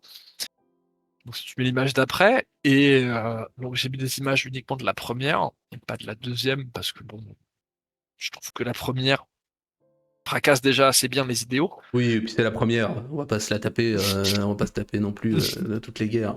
Ça va. Exactement. Mais donc voici une magnifique usine d'obus. Évidemment, un siècle de progressisme technique, de béatitude et d'investissement total et absolu dans l'ingénierie. Parce que c'est le siècle des ingénieurs, hein. On passe du siècle des philosophes au siècle des ingénieurs, où vraiment on dompte la matière, le réel le réel n'existe plus, il n'est là que pour se soumettre au désir de l'homme. Évidemment, hein, ça va bien plus loin que le fait de nombre de tonnes de charbon et de destruction ou pas de la forêt. Hein. C'est quelque chose qui touche vraiment l'intellect profond de la vision, de la matière, de l'homme, du temps, de l'espace. Et tout ça et tout ce siècle de croyance totale et absolue dans le progrès technique va se fracasser dans la boucherie gargantuesque qu'est la Première Guerre mondiale. Bon, évidemment, eux, à l'époque, ils savent pas qu'il y en a une deuxième, hein, donc ils sont déjà bien contents de vivre la première. Qui va, pour la première fois de l'histoire humaine, bon, évidemment, il y a un sinologue zinzin qui va nous expliquer que en 1772, quand une épidémie de criquet est venue et avec la crue du fleuve jaune, 75 millions de Chinois sont morts. Oui, non, mais on fait pas la différence entre un Chinois mort et vivant, mais non, mais attends, c'est une rupture. Non, mais c'est la première guerre totale du citoyen soldat. Alors certes, le citoyen Exactement. soldat c'est ancien, mais c'est un modèle qui transforme la société et c'est la première fois qu'on a des pays qui détruisent leurs forces vives civiles par leur propre volonté. Avant, tu le subissais. Là, je veux dire, c'est jusqu'au bout. En fait, c'est l'échelle du conflit avant ça. Alors oui, il y a les guerres des Balkans, il y a la guerre russo-japonaise, effectivement, qui est assez importante aussi. Il y a plein de guerres au 19e Mais elles qui s'achèvent sont après d'une quelques violence inouïe. elle s'achève après quelques grandes batailles. Je veux dire, par exemple, j'ai fait une fois au livre dessus, la guerre des bourgs, elle dure 3 ans pour les Anglais, c'est 20 000 morts. Et dont le tiers ou les 2 tiers de maladies. Oui, c'est-à-dire 15 minutes, enfin 7 minutes d'une bataille de la Première Guerre mondiale. C'est Quoi. un jour sur la Somme, quoi. Ouais, puis un jour calme. Hein. Oui, c'est ça, c'est un jour calme sur la Somme. Non, mais voilà, on est sur une échelle qui est... Et je crois que les chiffres sont hallucinants quand tu regardes la bataille de la Somme, t'as 80% des pertes, c'est Écoute, le premier jour, et dans ces 80% des pertes, c'est genre 60% les 3 premières heures. Enfin, ça n'a aucun sens. On a perdu le jour le plus... Alors, je veux pas dire de bêtises sur le chiffre exact, et ni le jour d'ailleurs, mais c'est en août 14, qui est le jour le plus meurtrier pour l'armée française du conflit, du premier conflit mondial. On a perdu plus d'hommes ce jour-là que dans toutes les guerres suivantes. C'est-à-dire qu'on a perdu plus d'hommes que Seconde Guerre mondiale, guerre d'Indochine, machin. C'est fou, quoi. Mais il suffit de voir n'importe quel monument aux morts de bled de 132 habitants en Corrèze où t'as plus de morts que de vivants. C'est fou. Non, mais clairement. En 2025. Hein. J'ai parlé de la Creuse, hein, la Tarte, tu la prends à ce moment-là. Hein. Clairement, tu peux pas te relever Mais en fait, d'une telle perte. J'en ai reparlé il y a pas très longtemps avec connaissance. C'est 1,7 million de morts pour les Français. Et on parle, on a détruit non pas une classe d'âge, mais 5, 6. Ah oui, non, mais de toute façon, c'est je veux dire, et on a gagné. Le phénomène, on a gagné, ouais. Non, mais le phénomène touche et on a gagné. Effectivement, la campagne et donc les forces vives de la nation, donc dans ce qui est encore un pays agricole, que la saignée sur les élites au sens aussi intellectuel et compagnie. Donc c'est vraiment une dépopulation à la fois des forces vives physiques et des forces mentales d'un pays. C'est un suicide, un pur suicide. Il y a quelques années, on avait parlé de la compliquée histoire russe entre 1914 et 1930. Ah, c'est fou. Enfin, même 1945, il y a des choses. C'est la première fois que, comme tu dis, il y a un sacrifice consenti et on parle pas de milliers de morts à des échelles antiques ou du médiéval. Hein. Là, c'est l'Europe entière, enfin France, Italie, Allemagne, Russie, Empire austro-hongrois et tout ça, qui balance des millions de morts à l'abattoir, comme ça. Mais et c'est pas une vue a posteriori en disant ils ont fait n'importe quoi, ils ont mis des millions de gens à mourir. C'est dès août 14, on le sait quoi, c'est comme ça, on y va. Au lead. Tout le monde fait tapis et puis c'est parti. Ça n'empêche pas les mecs de continuer à s'engager, notamment dans les pays de conscription, ce qui est assez formidable, notamment l'Angleterre. Oui, t'as des villages entiers qui disparaissent toutes les 15 minutes, mais bon, c'est pas grave. On y va. Oh, c'est un sujet en tant que tel, mais bon, bref. Le sujet est en tant que tel, mais c'est l'apogée. D'un côté, il y a l'apogée de la construction politique et idéologique du citoyen soldat qui va à l'école de son pays gavé d'idées nationalistes. Hein, si on prend le gros cliché, hein, évidemment, c'est pas forcément le cas. Et de la boucherie technique, mitrailleuses, avions, sous-marins, gaz de combat, tout ce que vous voulez, on l'a fait. Hein, le char d'assaut. Char d'assaut. Donc il y a ce truc de, c'est là vraiment la confrontation de, j'allais dire C'est le mélange entre la béatitude technique d'un Jules Verne et Et de du l'enfer projet de l'enfer politique de Dante, quoi. et de l'enfer de Dante, mais j'allais dire mixé avec un peu de politique de Blanqui, quoi. Il y a vraiment un truc où on y va, quoi. Et voilà, c'est des millions de morts, enfin 11 millions de morts, quoi, la première, hein. C'est Et quand même puis pas mal, hein. une C'est un guerre, gros score, hein. pour le coup, une guerre européenne, hein. On parle de guerre mondiale. Bah, Enfin, elle est mondiale parce que l'Europe, c'est le monde. oui, puis Comme je parce qu'il disais y au a début. trois pimpins qui vont en Chine, voilà, c'est de la Non, merde. mais c'est pas les colossales pertes japonaises de la Première Guerre mondiale qui vont faire que c'est mondial, quoi. Voilà, Alors, c'est une pour le guerre coup, occidentale à 200%. On peut quand inclure Boom il les a crevé, États-Unis, effectivement, mais c'est une guerre occidentale. Ouais. oui, mais bon, tout le monde, tout le monde est au courant que les États-Unis c'est l'Occident, hein. Oui, Eh elle ben, est mondialisée, mais les, Japo- enfin. les, Jap- les Japonais perdent 1700 hommes pendant la Première Guerre mondiale. Ah oui, non, mais on peut faire C'est le dire. compte, on peut faire le compte des pays non européens et de leurs pertes. Alors effectivement, on parlera des tirailleurs ou de tout ce qu'on veut. Il y a une guerre en Afrique, effectivement, les Toverbeck, tout ça, mais bon, voilà, c'est périphérique, Mais hein, enfin, c'est pas là que ça se joue. euh, Alors que le théâtre pacifique dans la Seconde Guerre mondiale est un endroit où la guerre se joue, quoi. exactement. Mais le théâtre, enfin les 3 croiseurs allemands qui sont coulés au large de l'Uruguay en 1915, honnêtement, bon, c'est pas ça qui change la guerre, hein.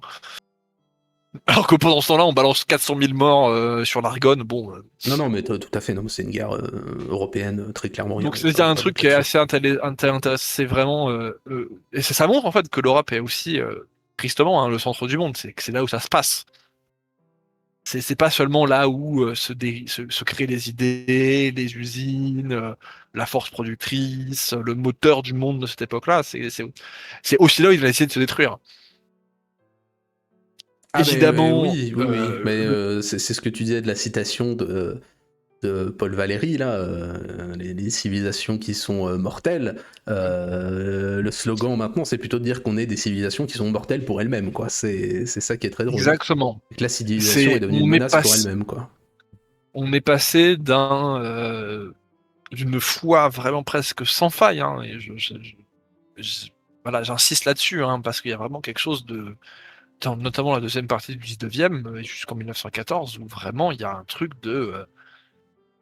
la science-fiction n'existe pas, on va y arriver, quoi. Il y a un truc, on présente le futur à toutes les expositions universelles, mais ça passe de trucs aussi triviaux que l'ascenseur au téléphone, qu'à l'avion, tout est possible. Il n'y a plus de frontières, finalement, est possiblement repoussable, et ainsi de suite. D'un seul coup, on va mourir, et on va mourir par notre propre faute et par ce progrès technique-là qu'on a encensé pendant des siècles, enfin pendant un siècle. Tout en sachant que les gens qui écrivent ça en 1918, là je cite Paul Valéry parce que la citation est belle, mais ce sont des gens qui ont aussi extrêmement bien conscience, parce que beaucoup plus proche d'eux que de nous, le monde ancien. Et là, évidemment, on va remettre tous les penseurs de la réaction du 19e, hein, mais pour citer jusqu'à Maurras, hein, mais il y a aussi, eux, ils ont bien plus que nous l'idée du monde qui n'a pas été, qui a disparu, et ainsi de suite, parce que c'est les récits des grands-parents, des arrière-grands-parents, parce que il n'y a pas si longtemps que ça, en fait, 1780 en 1902. Nous, c'est autre chose, mais et donc voilà, je voulais la citation de Valérie fonctionne bien. Nos autres civilisations savent désormais que nous sommes mortels. Et en fait, toute la Première Guerre mondiale est parsemée, en dehors du pacifisme que la guerre a créé, mais aussi d'une vision critique de la technologie, qui n'existait pas avant, ou très peu, différemment. Voilà, j'étais Jules Verne et l'abbé Goume, mais dans Jules Verne, il y a le bon usage de la technologie et du progrès technique, et le mauvais usage. Il y a toujours le méchant et le gentil. C'est Nemo et les méchants, l'île mystérieuse et ainsi de suite, hein. Vous avez ça dans tous les bouquins, hein. Après 1918, c'est un peu plus différent. Donc voilà, il y a Valéry, il y a tout un tas de penseurs. Là, j'ai cité Spengler parce qu'il est dans mes lectures et ainsi de suite, mais il faut que je le fasse, hein, mais un jour. Mais il y a toute une vision autre de la technologie qui naît. Si on prend le cas allemand, si chère à cette chaîne et dans la ligne édito. Si on prend tout l'expressionnisme allemand des années 20 et 30, en dehors de la crise économique, de la montée du nazisme, tout ça, il y a une vision qui est assez différente du progrès technique dans Metropolis de Fritz Lang, qui est un film pré-nazi, pour faire simple, où la technologie est beaucoup moins bien vue que 20 ans avant. Qu'il y a de l'homme, qui le détruit, et il y a quelque chose dans l'entre-deux-guerres, dans l'Occident, qui est à son acmé de domination, malgré les 11 millions de morts de la Première Guerre mondiale, parce que c'est l'acmé des empires coloniaux, c'est la Russie rentre dans son ère industrielle, alors au forceps, hein, ça aussi, ça mériterait une fois au livre, ou un dimanchiste ou whatever. Mais il y a quelque chose d'énorme qui naît à ce moment-là et dans lequel nous sommes toujours, en fait, dans ces critiques-là. Évidemment, hein, on est très con, hein, les 11 millions de morts en 14-18, on va recommencer. Et les conséquences du premier conflit mondial se ressentent bien bien au-delà des conséquences diplomatiques, l'Europe des nations, les nouveaux pays, et ainsi de suite. Donc forcément, en tant que Français, on a un peu un autre point de vue que, je sais pas, les Tchèques, les Slovaques ou les Polonais. Les Mais Italiens ou les Allemands, du coup. voilà, mais il y a quelque chose de on a gagné, Ah oui, non, mais la dichotomie pays c'est pas un vainqueur, pays pays. vaincu est oui, très importante. Oui, ou pays vainqueur, ou pays vaincu, et pays neuf. Enfin, il y a des gens, Aussi, enfin, tout à fait. Mm. il y a quelque chose d'assez Oui, fort. qui sont Tu des vois, pays je vainqueurs pense que par association. les Tchèques se voient comme des pays vainqueurs, mais en même temps, ils doivent inventer un pays. Il y a quelque chose qui est assez différent du cas français. Mais si on prend les conséquences de la Première Guerre mondiale, juste purement françaises, hein, en dehors du pacifisme et d'un certain d'une certaine émergence de la critique de la technologie et de la technique, c'est, tu l'as dit sur la Creuse, hein, mais c'est la première fois que la France devient majoritairement urbaine à rurale, par exemple. C'est la Première Guerre mondiale. C'est pas la. Est-ce que on pourrait en discuter sur 20 thèses, hein, est-ce que c'était pas inéluctable? Peut-être. Bon. Le fait est que c'est la Première Guerre mondiale qui met le coup sur le cercueil. Et c'est les conséquences. Et je parle pas des conséquences politiques de la Première Guerre mondiale avec l'émergence du communisme dans un seul pays, et ainsi de suite. Ça mériterait encore des dizaines d'interventions. Sans Première Guerre mondiale, pas de révolution de 17 en Russie, pas de ligne de pouvoir, pas de communisme, et tout le XXe siècle, en fait. Oui, mais ça n'aurait pas influx, enfin, Hein. ça influe sur l'histoire d'un pays, l'histoire événementielle. Après, le processus de révolution industrielle aurait pas été Bah, affecté tant que ça. pour les Russes, si. Pour nous, non. Oui, oui, mais encore, on ne sait pas comment. Enfin, tu vois ce que je veux dire. La Russie Exactement. était un pays en voie d'industrialisation, donc ils ont une Complètement. histoire différente de par leur société d'ordre aussi qui perdure plus longtemps. Donc voilà, c'est encore autre chose. Donc, et il y a quand la Première Guerre, pas pour continuer, ça n'a pas forcément de lien, hein, mes choses de conclusion, hein, c'est vraiment plein de trucs un peu en vrac, tout ce que j'ai pas vraiment pu dire pendant toutes ces interventions, mais il y a quelque chose aussi qui se passe entre 1800 et 1918 de encore très actuel, en dehors de notre foi plus ou moins béate et plus ou moins critique dans le progrès. C'est tout notre paysage politique qui est complètement basé sur des choses qui naissent dans ces années-là. En dehors des changements de production que j'ai traversés, hein, ce que tu disais en introduction, hein, c'est-à-dire nos élites, notre modèle libéral, il naît à ce moment-là. Nos contestations du modèle libéral naissent à ce moment-là. Donc, il y en a qui ont un peu disparu, particulièrement en France, entre 1941 et 1945, mais il y a.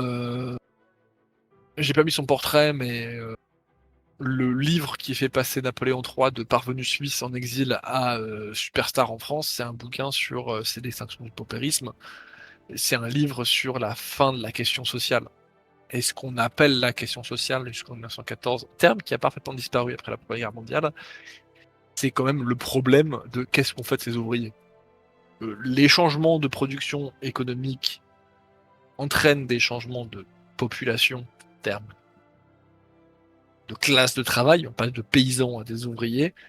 Qu'est-ce qu'on fait de ces ouvriers? Puisqu'on les concentre en ville et il se passe des choses. En France, ça passe par trois révolutions, deux qui marchent, une qui marche pas. Donc 1830, 1848 et 1870. La question sociale, ça devient une question centrale dans tous les gouvernements européens. Qu'est-ce qu'on fait? Chaque pays va avoir ses solutions. En France, ça serait l'intégration à la forme bourgeoise qu'est la République, donc le réformisme de Jaurès. En Allemagne, ça sera la social-démocratie, avec le succès qu'on sait en 1933. En Angleterre, ils vont encore avoir un choix, et ainsi de suite. Et notre paysage politique actuel de 2025, droite-gauche, est de droite héritière de ça, en fait. C'est-à-dire parti de gauche progressiste, plutôt populaire, bon, même si on pourra discuter longuement Je vais y revenir dans la conclusion, effectivement. de ces héritages post-1980, hein, on va dire.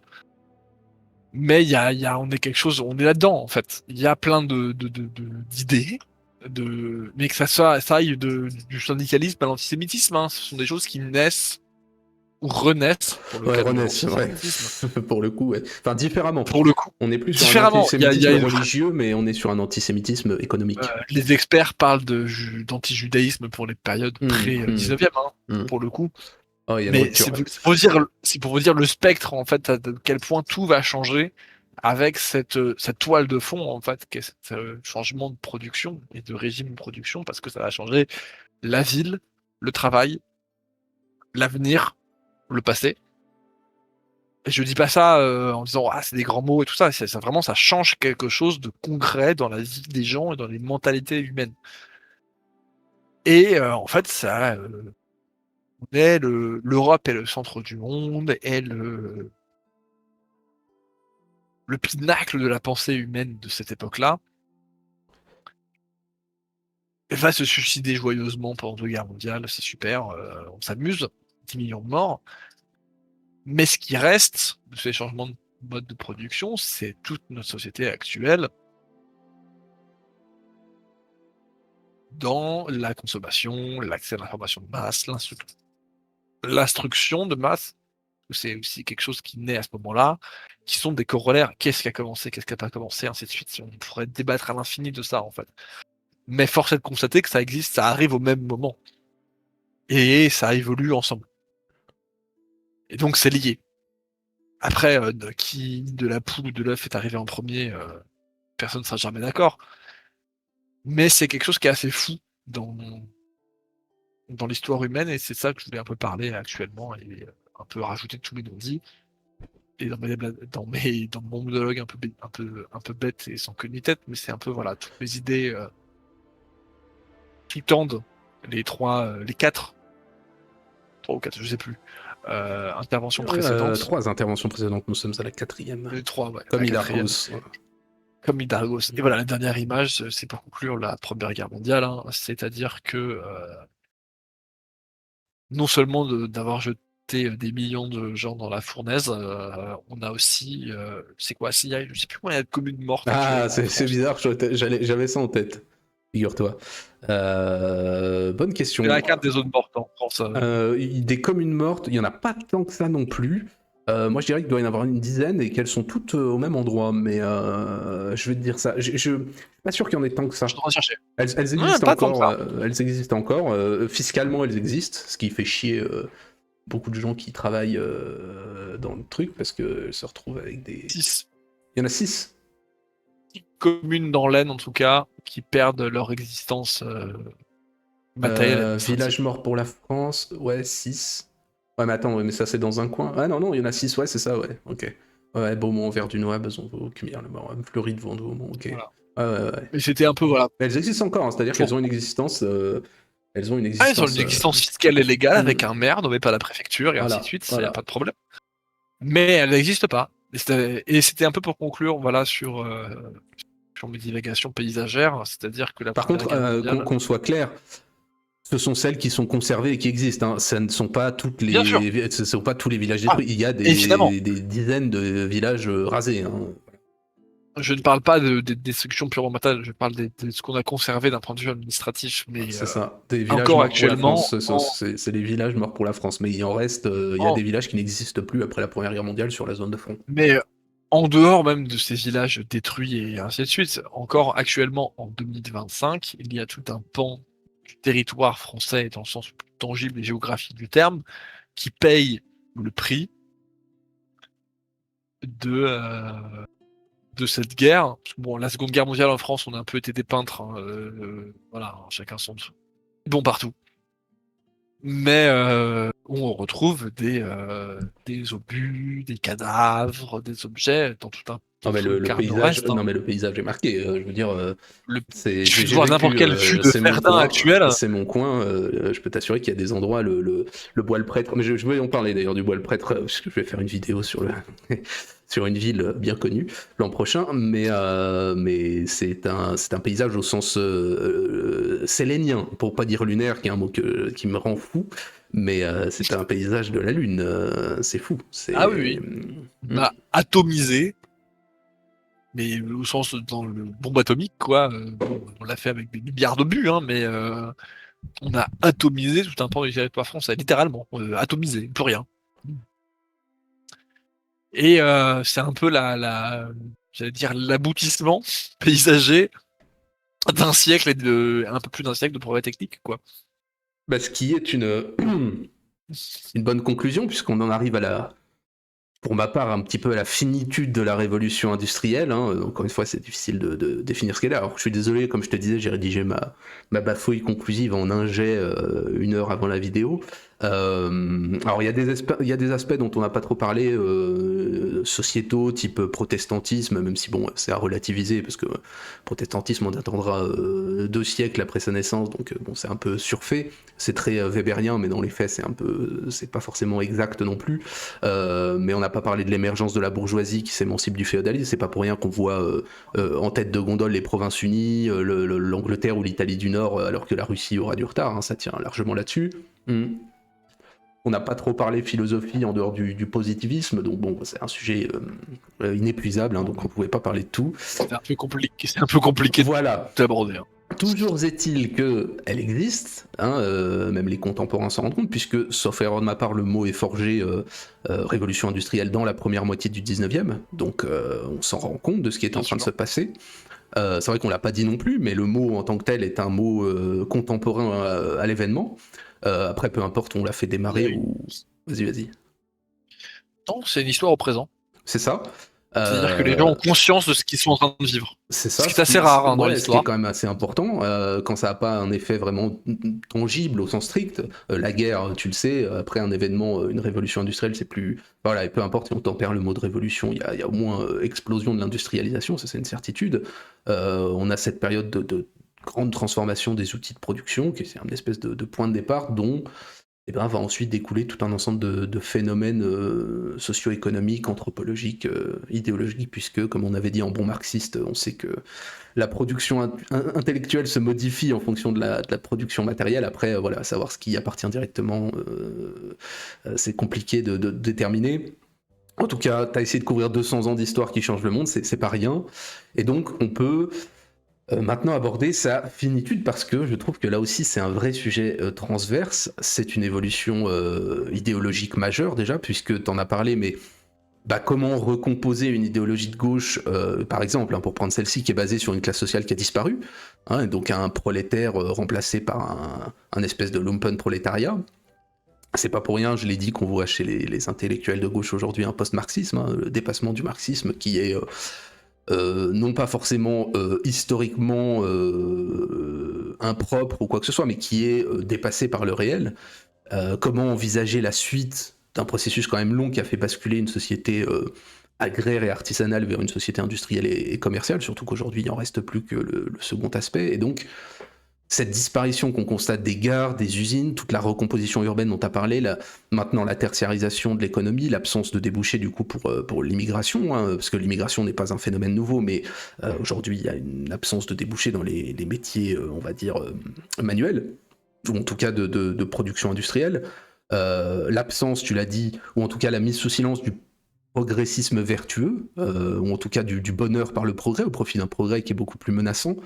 L'anxiété écologique, l'IA et le dépassement de l'homme, donc un progressisme qui a dû se rabattre sur autre chose que le matériel, je l'ai dit déjà, donc sur l'immatériel, et donc sur des aspects sociaux et familiaux qui étaient restés stables, même pendant cette période de transformation industrielle. Donc tout ça, pour moi, c'est une transformation qui est aussi importante que le processus précédent, et donc on est dans cette post-industrialisation et cette recomposition depuis 40 ans, et on ne garde que certains aspects, tu l'as dit. Et je crois que c'est un point dont on avait parlé au tout début, la question du retour d'une telle période. Bon, la réindustrialisation, à mon avis, c'est totalement chimérique, et je pose même la question de savoir si c'est un besoin réel, pas forcément au sens de la possibilité matérielle, encore que au sens de la robotisation, ça pose question, puisque quel intérêt d'avoir un robot en France ou en Chine, puisqu'on n'a pas besoin d'ouvriers avec, mais même du monde des idées en Occident, puisque le monde qu'on a dépassé, l'industrie, c'est un monde dur, c'est un monde de hiérarchie, c'est un monde de risque, et donc c'est pas juste toute une géographie sociale et industrielle qui a disparu avec la fin de l'industrialisation, c'est toute une mentalité. C'est presque, tu l'as dit avec les enfants qui font la même chose et tout, mais presque une épigénétique. Tu vois, le mineur transmet presque un gène de mineur à son fils à Roubaix, quoi. Et tout ça... Mais c'était quelque chose qui Vas-y, vas-y. était. Je te coupe, hein. Non, C'était avec quelque chose plaisir, qui avec était plaisir. admis au 19e, hein, même avant, hein, même encore au 19e, c'est ce truc sur la façade de la boutique, machin et fils, tu vois, ce truc de c'est Tout à tes fait. fils de boutiquier, tu reprendras la Tout à boutique et fait. ainsi de suite. T'as tout à fait raison. Complètement. Complètement. On transmet un patrimoine qui n'est pas qu'un patrimoine matériel, mais qui est aussi un patrimoine immatériel, un métier, un savoir-faire et compagnie. C'est des trucs, tu sais, c'est le TF1 de 13h avec Jean-Pierre Pernaut, mais ça a existé, c'était toute la vie d'avant. Et tout ça dans un monde libéral. Évidemment, Vas-y. on va nous dire, voilà, on transmet aussi une culture, Bien sûr.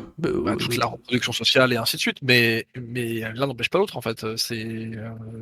Ok, on transmet aussi des habitus, pour citer Bourdieu, hein, mais il y a aussi un truc, la mobilité sociale, c'est quelque chose qui s'invente au 19e, hein. Ouais, même presque envie de dire, même plus tard. Hein, mais bon, il y a effectivement Évidemment, il y a Don Pedro, machin, conquistador en 1450, enfin en 1632 Oui, qui il y a va. des figures, Ouais, oui, bien entendu. Mais, mais mais on est d'accord, effectivement. Je dirais même que c'est plus tard, mais peu importe. C'est vrai qu'en tout cas, ça trouve sa naissance à ce moment-là, ouais. on pourrait en discuter, quoi. Et donc, tout ça dans un monde libéral, qui, je l'avais déjà dit en plus, a tout intérêt à détruire l'industrie, puisque l'industrie, par les regroupements humains et la conscience de classe, mais ça produit des risques hein, pour la domination libérale. Ceci étant, c'est vrai qu'on ne peut pas effacer l'histoire non plus, il en reste quelque chose, tu en as parlé sous certains aspects, il en reste quelque chose de natif, je pense qu'aujourd'hui un Stéphanois ou un Lensois pur souche pourra toujours se revendiquer de la mine, même si bon, c'est peut-être pas le cas d'un mec qui arrive en 2022 dans la ville d'Afghanistan. Mais bon, ça pose la question de ce qui restera de la période dans les consciences. On le voit déjà dans le discours politique où souvent ce décollage européen qu'on connaît, dont tu as parlé, est souvent effacé dans sa dureté pour être retenu dans des aspects que je trouve plutôt défavorables idéologiquement, comme la colonisation en tant que telle. On oublie ce processus, ce temps long qui a permis ce décollage de l'Europe, la dureté de ce monde-là au profit de l'aspect de domination de l'Europe sur le monde. Or, il se passe des choses au sein même des pays, t'en as parlé avec les Ludites, t'en as parlé avec les Canuts, enfin voilà, il y a des choses qui se passent. Et donc... Ah oui, j'ai pas parlé de la trouzaine de révolution en France, de tous les troubles en Allemagne, enfin c'est pas non plus des pays bien dessinés avec des frontières proprement, hein, Ah mais ça rejoint le politique dont je parlais, compliqué, quoi. le discours se modifie au profit de choses qui sont extérieures à notre histoire nationale. Et donc pour autant, est-ce que c'est réel cette fin de la période d'industrialisation? Parce que est-ce que c'est un terme abrupt, on arrête tout en considérant le seul Occident, hein, parce que l'industrialisation, pour beaucoup d'auteurs, c'est une continuité de cette proto-industrialisation, et on a parlé de la naissance, donc cette évolution d'abord de la société traditionnelle. Donc est-ce que la post-industrialisation, c'est finalement pas une simple continuité, une réadaptation avec des effets positifs et négatifs? Je veux dire, j'y ai pensé en l'écrivant, il y a des pays qui connaissent à cette désindustrialisation générale des effets moins négatifs. On peut penser en Europe, la Suisse, la Norvège, alors peu importe pourquoi, on va dire la Norvège a des ressources, d'accord, mais il y a des pays qui s'en sortent mieux, de la même façon qu'il y a des pays qui ont vécu autrement l'industrialisation. Donc en plus de ça, on parle de troisième révolution industrielle avec l'ordinateur. Pour moi, ça n'est qu'un dépassement de la forme traditionnelle de l'usine vers la tertiarisation, mais qui fonctionne avec des principes de profit, avec une rationalité organisationnelle qui est finalement héritée du monde d'avant et qui a, alors comme effet négatif, un retour aussi des inégalités sociales, mais voilà, on le constate tous les jours, parce que le monde d'avant, hors une petite période post-seconde guerre mondiale, hein, on parle assez des boomers, mais c'est un monde d'égalité dans le prolétariat aussi, donc l'émergence de la classe moyenne, c'est aussi une émergence des inégalités sociales.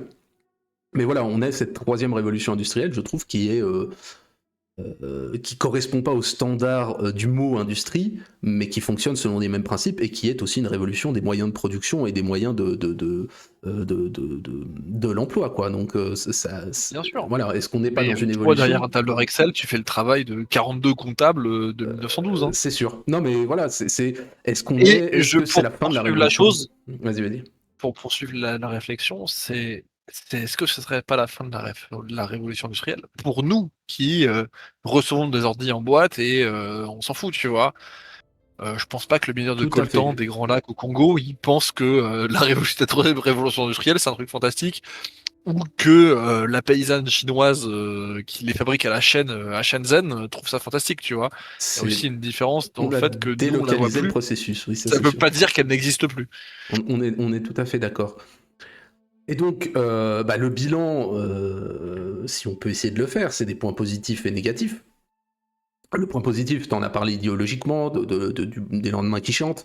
Et donc le point positif le plus marquant pour nous, c'est le progrès matériel au sens, c'est une pensée qui devient une pensée appliquée, l'explosion économique qui a permis l'émergence de dont je parlais, hein, cet accident de l'histoire qu'est la classe moyenne, qui est d'abord celle des artisans et de la petite industrie, tu en as parlé avec les Ludites, avant d'être celle des métiers libéraux et tertiaires.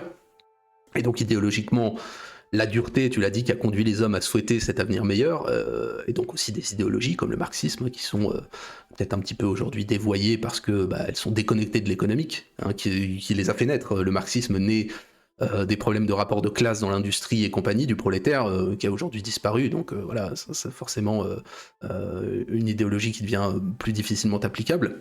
Et donc très clairement, ce décollage de l'Occident dont on profite, qui va avec la possibilité de mise en coupe réglée du monde, et puis donc qui va aussi avec sa connaissance et sa compréhension, puisque envahir l'autre ou le dominer, c'est aussi le comprendre et le connaître, hein. Donc c'est une conséquence, à mon avis, quand même positive de cette période, hein, même si ça a des conséquences fâcheuses.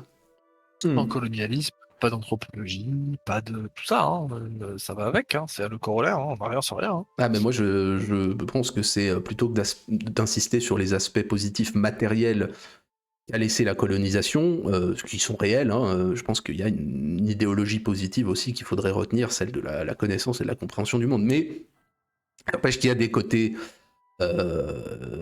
négatifs, l'industrialisation à outrance que d'autres pays, tu l'as dit, vont connaître plus tard ou connaissent maintenant avec un certain retard, c'est aussi la fin du monde sauvage, la fin des modes de vie différents, la fin des langues différentes, des cultures différentes.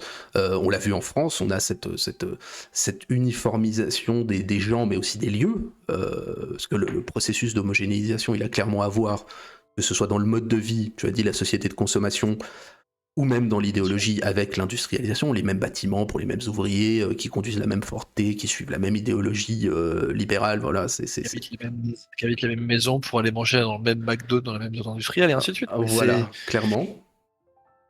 Vas-y, hein, Non, je dis, il y a des choses, c'est encore une fois, on n'a rien sans rien. Hein, c'est ce que je disais. Ceux qui me connaissent, c'est qui a envie d'avoir ses enfants travailler à l'usine, tu vois. Eh ben, figure-toi que c'est ce que j'allais dire après.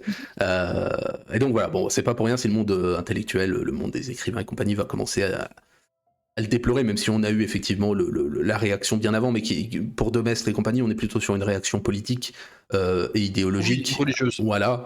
Mais on va commencer à voir ça vraiment à partir du XXe siècle, parce que avant ça, comme tu as dit, le monde est encore largement rural jusqu'au mi-temps du XXe, hein, presque, hein, même si voilà, ça paraît de la petite bière par rapport à ce que nous voyons. Et je pense que ce qui est intéressant, en tout cas ce que j'ai remarqué, enfin c'est personnel, je veux pas jouer le philosophe, mais je pense que cette homogénéisation, ça se reporte aussi d'un point de vue idéologique sur, le terme est mal choisi, j'allais dire l'intolérance à la différence, mais c'est pas dans un sens ethnique, plutôt au contradictoire de l'existence, à l'incertitude, à toutes les opinions minoritaires, et aussi, tu l'as dit, à l'activité non productive. C'est assez cocasse, parce que effectivement, et là on revient à ce que tu allais dire, à ce que tu as dit juste avant, dans le monde désindustrialisé, et quelque part dans le monde, à mon avis, qui a été souhaité par une grande partie des types qui en ont chié à cette période pour que leurs gosses connaissent un autre sort. Il y a toujours aujourd'hui ce mépris du tertiaire, ce mépris du bureau, que sais-je, hein, passons. Mais voilà, il y a toujours cette figure de l'ouvrier en usine qui serait, tu sais, viril, on en a besoin, alors que Oui, le type souhaiterait faire autre chose. Dans le bien fond, sûr. aucun type qui travaille à l'usine a envie que ses gosses bossent à l'usine. J'en connais. Pour le coup des parents un petit peu plus âgés, ils avaient qu'une envie, c'est que leur gosse se casse pas le dos à porter des plaques de béton, quoi. Donc et ça rejoint l'idée que malgré que la période soit finie, on vit encore avec ces reliquats là et des concepts qui sont devenus Mais complètement on vit encore, en inopérants. fait, exact. C'est ça, c'est bien. On vit dans ces reliquats-là, mais si tu prends la caricature, tu descends le truc sur les enfants d'immigrés qui sont venus, j'allais dire, porter des plaques de béton, tu vois, qu'on fait des tafs, entre guillemets, un peu pourris des 30 Glorieuses, tu vois. Entre autres, hein, pas que, hein.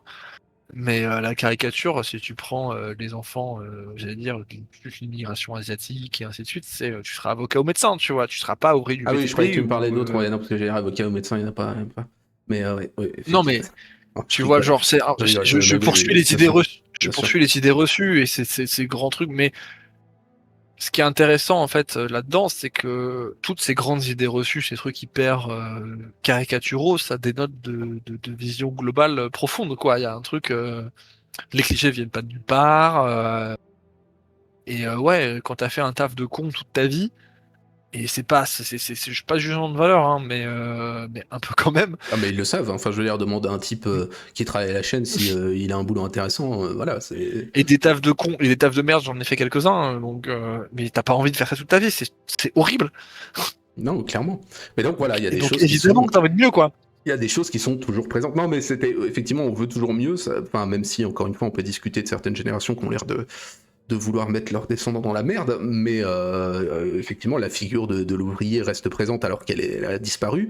Même chose pour un truc qui reste présent, c'est le déracinement, qui est le plus facile sans doute à relier à la révolution industrielle, qui devient d'une nécessité d'emploi, c'est-à-dire les mecs qui vont en ville pour chercher du boulot, à aujourd'hui une injonction au mouvement, qui suit un petit peu le libéralisme de la circulation des marchandises. Il faut être mobile parce que ce serait bien. L'ouvrier de 1900 comme l'expatrié de 2000, ça bouleverse complètement tous les rapports et aussi le politique. Alors que l'état naturel, normalement, c'est quand même la fixité des hommes et de leur rapport. Hein. Rapport au Et sol c'est à relier rapport amoureux aussi. Hein. à ce grand mouvement d'export de l'Europe dans le monde, à la connaissance géographique des espaces lointains, et ainsi de suite. Hein. C'est lié, hein, toujours pareil. Hein. Nous sommes Mais d'accord. quand est-ce que tu pars à Bali, faire ton travail en remote dans un ashram multiculturel Nous avec sommes des d'accord. Boliviens? Et ça désaxe, tu l'as dit aussi, le rapport au temps. C'est pas pour rien si on a l'impression que tout évolue trop vite. Hein, les événements, les hommes, la démographie aussi, hein, qui explose depuis quand même. Alors, je saurais pas dire l'explosion pure. C'est quoi, 100 ans, hein, il y a une centaine d'années, 150 ans, où on a cette Ouais, ça démographie dépend. en explosion. Ça dépend ce que tu comptes, évidemment, mais la révolution verte, donc l'explosion démographique des pays dits du Sud, Afrique, Asie du Sud-Est et tout ça, c'est l'après-Seconde Guerre. Hein. c'est même encore plus près. Oui, Mais possible. si on prend l'Europe, c'est 1850, ouais. Donc c'est voilà. En Bon, dépit de deux guerres mondiales et de joyeuseté. et en dépit en dépit d'une De mort industrielle, hein. et d'une forte émigration aussi, il y a des pays, j'en parlerai de l'Italie par exemple, hein, les chiffres sont absolument fous d'un point de vue de l'émigration. Ah, les chiffres de l'immigration en Italie, c'est fantastique. Hein. C'est waouh, c'est waouh. Je C'est me demande fantastique. combien d'habitants ils auraient eu s'il n'y avait pas eu ça. Mais voilà, et bien L'Inde. pour aboutir, 1 milliard. peut-être pas, mais honnêtement, je pense qu'ils auraient tabassé l'Allemagne. Voilà, et tout ça pour aboutir bien sûr à l'IA, qui est de ce point de vue le démon absolu de la certitude de la machine. L'homme-machine prévisible, c'est une horreur. Et donc voilà, on peut en tirer un bilan qui n'est pas, qui est pas négatif, mais ça aussi on l'a dit, moi j'ai l'impression que c'était une période qui a beaucoup asservi les corps, notamment par le travail d'usine, avant d'essayer de les libérer un peu par la philosophie et la politique, hein, le marxisme, pour compenser. Hein, et aujourd'hui, j'ai l'impression que c'est un petit peu le contraire. C'est plutôt l'asservissement des esprits et la libération du corps. Je trouve ça assez intéressant. Bon, pas dresser un réquisitoire, parce que je ne suis pas un penseur et un philosophe, loin de là. Mais... Je reconnais là l'homme de droite. Oui, bien entendu. Mais voilà, on peut constater que l'industrialisation a eu, et pourrait avoir en tout cas des côtés bénéfiques, mais je trouve qu'ils sont beaucoup plus facilement mesurables que les pendants négatifs. On veut tous du pain et du confort avant la philosophie de l'existence, hein, et pas de souci.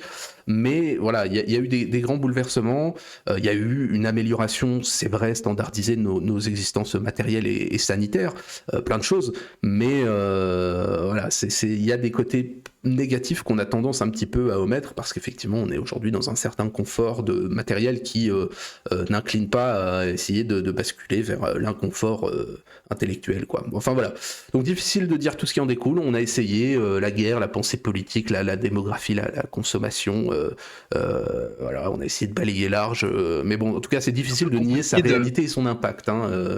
Voilà, je crois C'était un peu compliqué de faire la liste de l'ensemble des productions humaines, parce que bon, moi c'est un peu ça. Hein.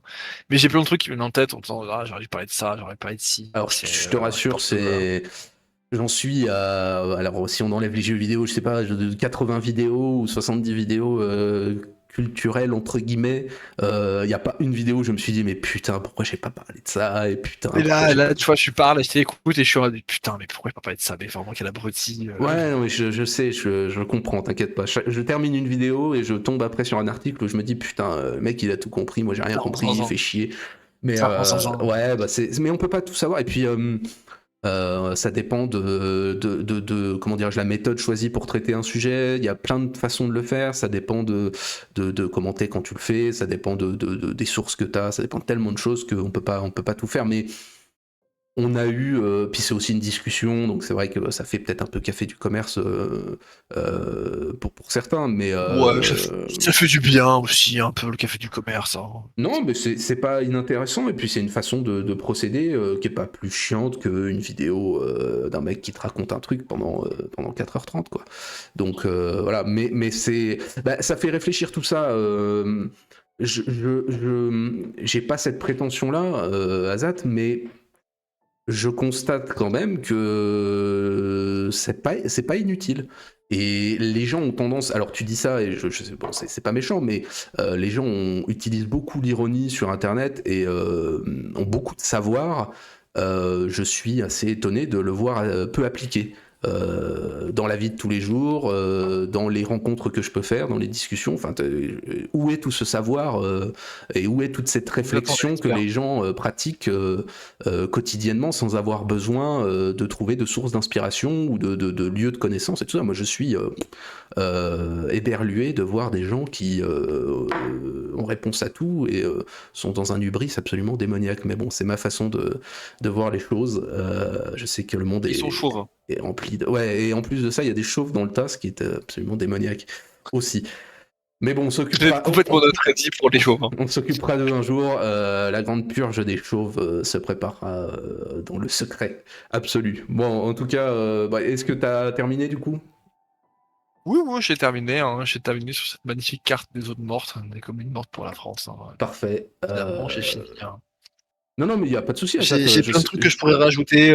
J'ai plein de trucs pour rajouter des pistes d'évolution et de trucs complètement anthropologiques ou mouillés. Tu reviens, Parce que tu reviens quand évidemment, tu veux, hein, bien c'est entendu. évidemment comme ça qu'on fait la science. Hein, c'est toujours au doigt mouillé. Hein. Non, mais Mais, c'est normal, je sais ce qu'il en est. Comment dirais-je mais voilà. Hein, il y a que ceux qui ne le... font rien qui peuvent voir la critique facile. Non, mais je sais que c'était pour taquiner, Azat, et puis moi, de la même façon, je réponds. Mais je réponds sérieusement, mais sans, si tu veux, sans que ce soit professoral. Je réponds sérieusement parce que c'est ce que je pense réellement. C'est pas une pause ou quoi que ce soit, c'est ce que je constate. Notamment dans le monde qu'on fréquente sur Internet, qui est peut-être un peu différent du monde réel, mais je vois quand même des comportements qui m'interpellent assez souvent, et je suis... Ça en fout, hein. bah non, mais je suis même assez dépité de voir des gens qui savent tout et qui n'ont pas envie de le transmettre ou qui n'ont pas envie de partager. C'était surtout pour ça que j'ai fait la chaîne, mais peu importe. Ouais, bah pas de souci, tu reviendras comme tu veux quand tu veux pour parler de tout ça. Peut-être que tu reviendras, je spoil, pour nous parler de Gênes, cette grande ville commerciale, au mois de décembre. Je reviendrai. Avec plaisir. Et d'ailleurs, je passe l'appel, hein, je l'ai fait sur Discord, mais bon, on est une cinquantaine. Venez, hein. N'hésitez pas à venir. Hein, au mois de novembre, j'ai 2 créneaux en réception qui sont libres. Pour les auditeurs qui écouteront cette vidéo et qui ont envie de venir, n'hésitez pas, j'ai 2 créneaux en novembre. Sinon, bah, je ferai du Verdun comme un connard, c'est pas grave. Je serai là. Hein. Ouais, pas de souci, avec plaisir. Bah, d'ailleurs, du coup, programme de la semaine. Qu'est-ce que je dis? Donc, vendredi, on se retrouve donc pour la session 7 sur Europa Universalis. On va se taper la gueule. Attends, je regarde parce que je ne sais même plus ce que je fais. Ah oui, dimanche, Grandeur et misère des Calini, qui sera ma seule exploration de la littérature contemporaine de l'année, parce qu'il faut bien se tenir au courant de ce qui se fait. Et puis, mercredi c'est pas libre, mercredi c'est, ah oui, les livres d'enfance avec Hazard, mercredi prochain. On va se faire une petite, c'est pas une tier list, mais on va se faire une petite discussion autour de nos livres d'enfance qui nous ont marqués, pourquoi, comment, et puis voilà, essayer de donner peut-être des conseils de lecture pour ceux qui ont des gamins autour d'eux et qui veulent leur offrir un bouquin qui serait susceptible de leur plaire, voilà. Eh ben écoute, Skiro, je te remercie. Encore une fois. Et puis, bah écoutez, bonne fin de soirée à tous. Et puis, bonne continuation de semaine. On se retrouve vendredi pour du Europa Universalis. Allez, à bientôt. Et oui, et je serai encore là.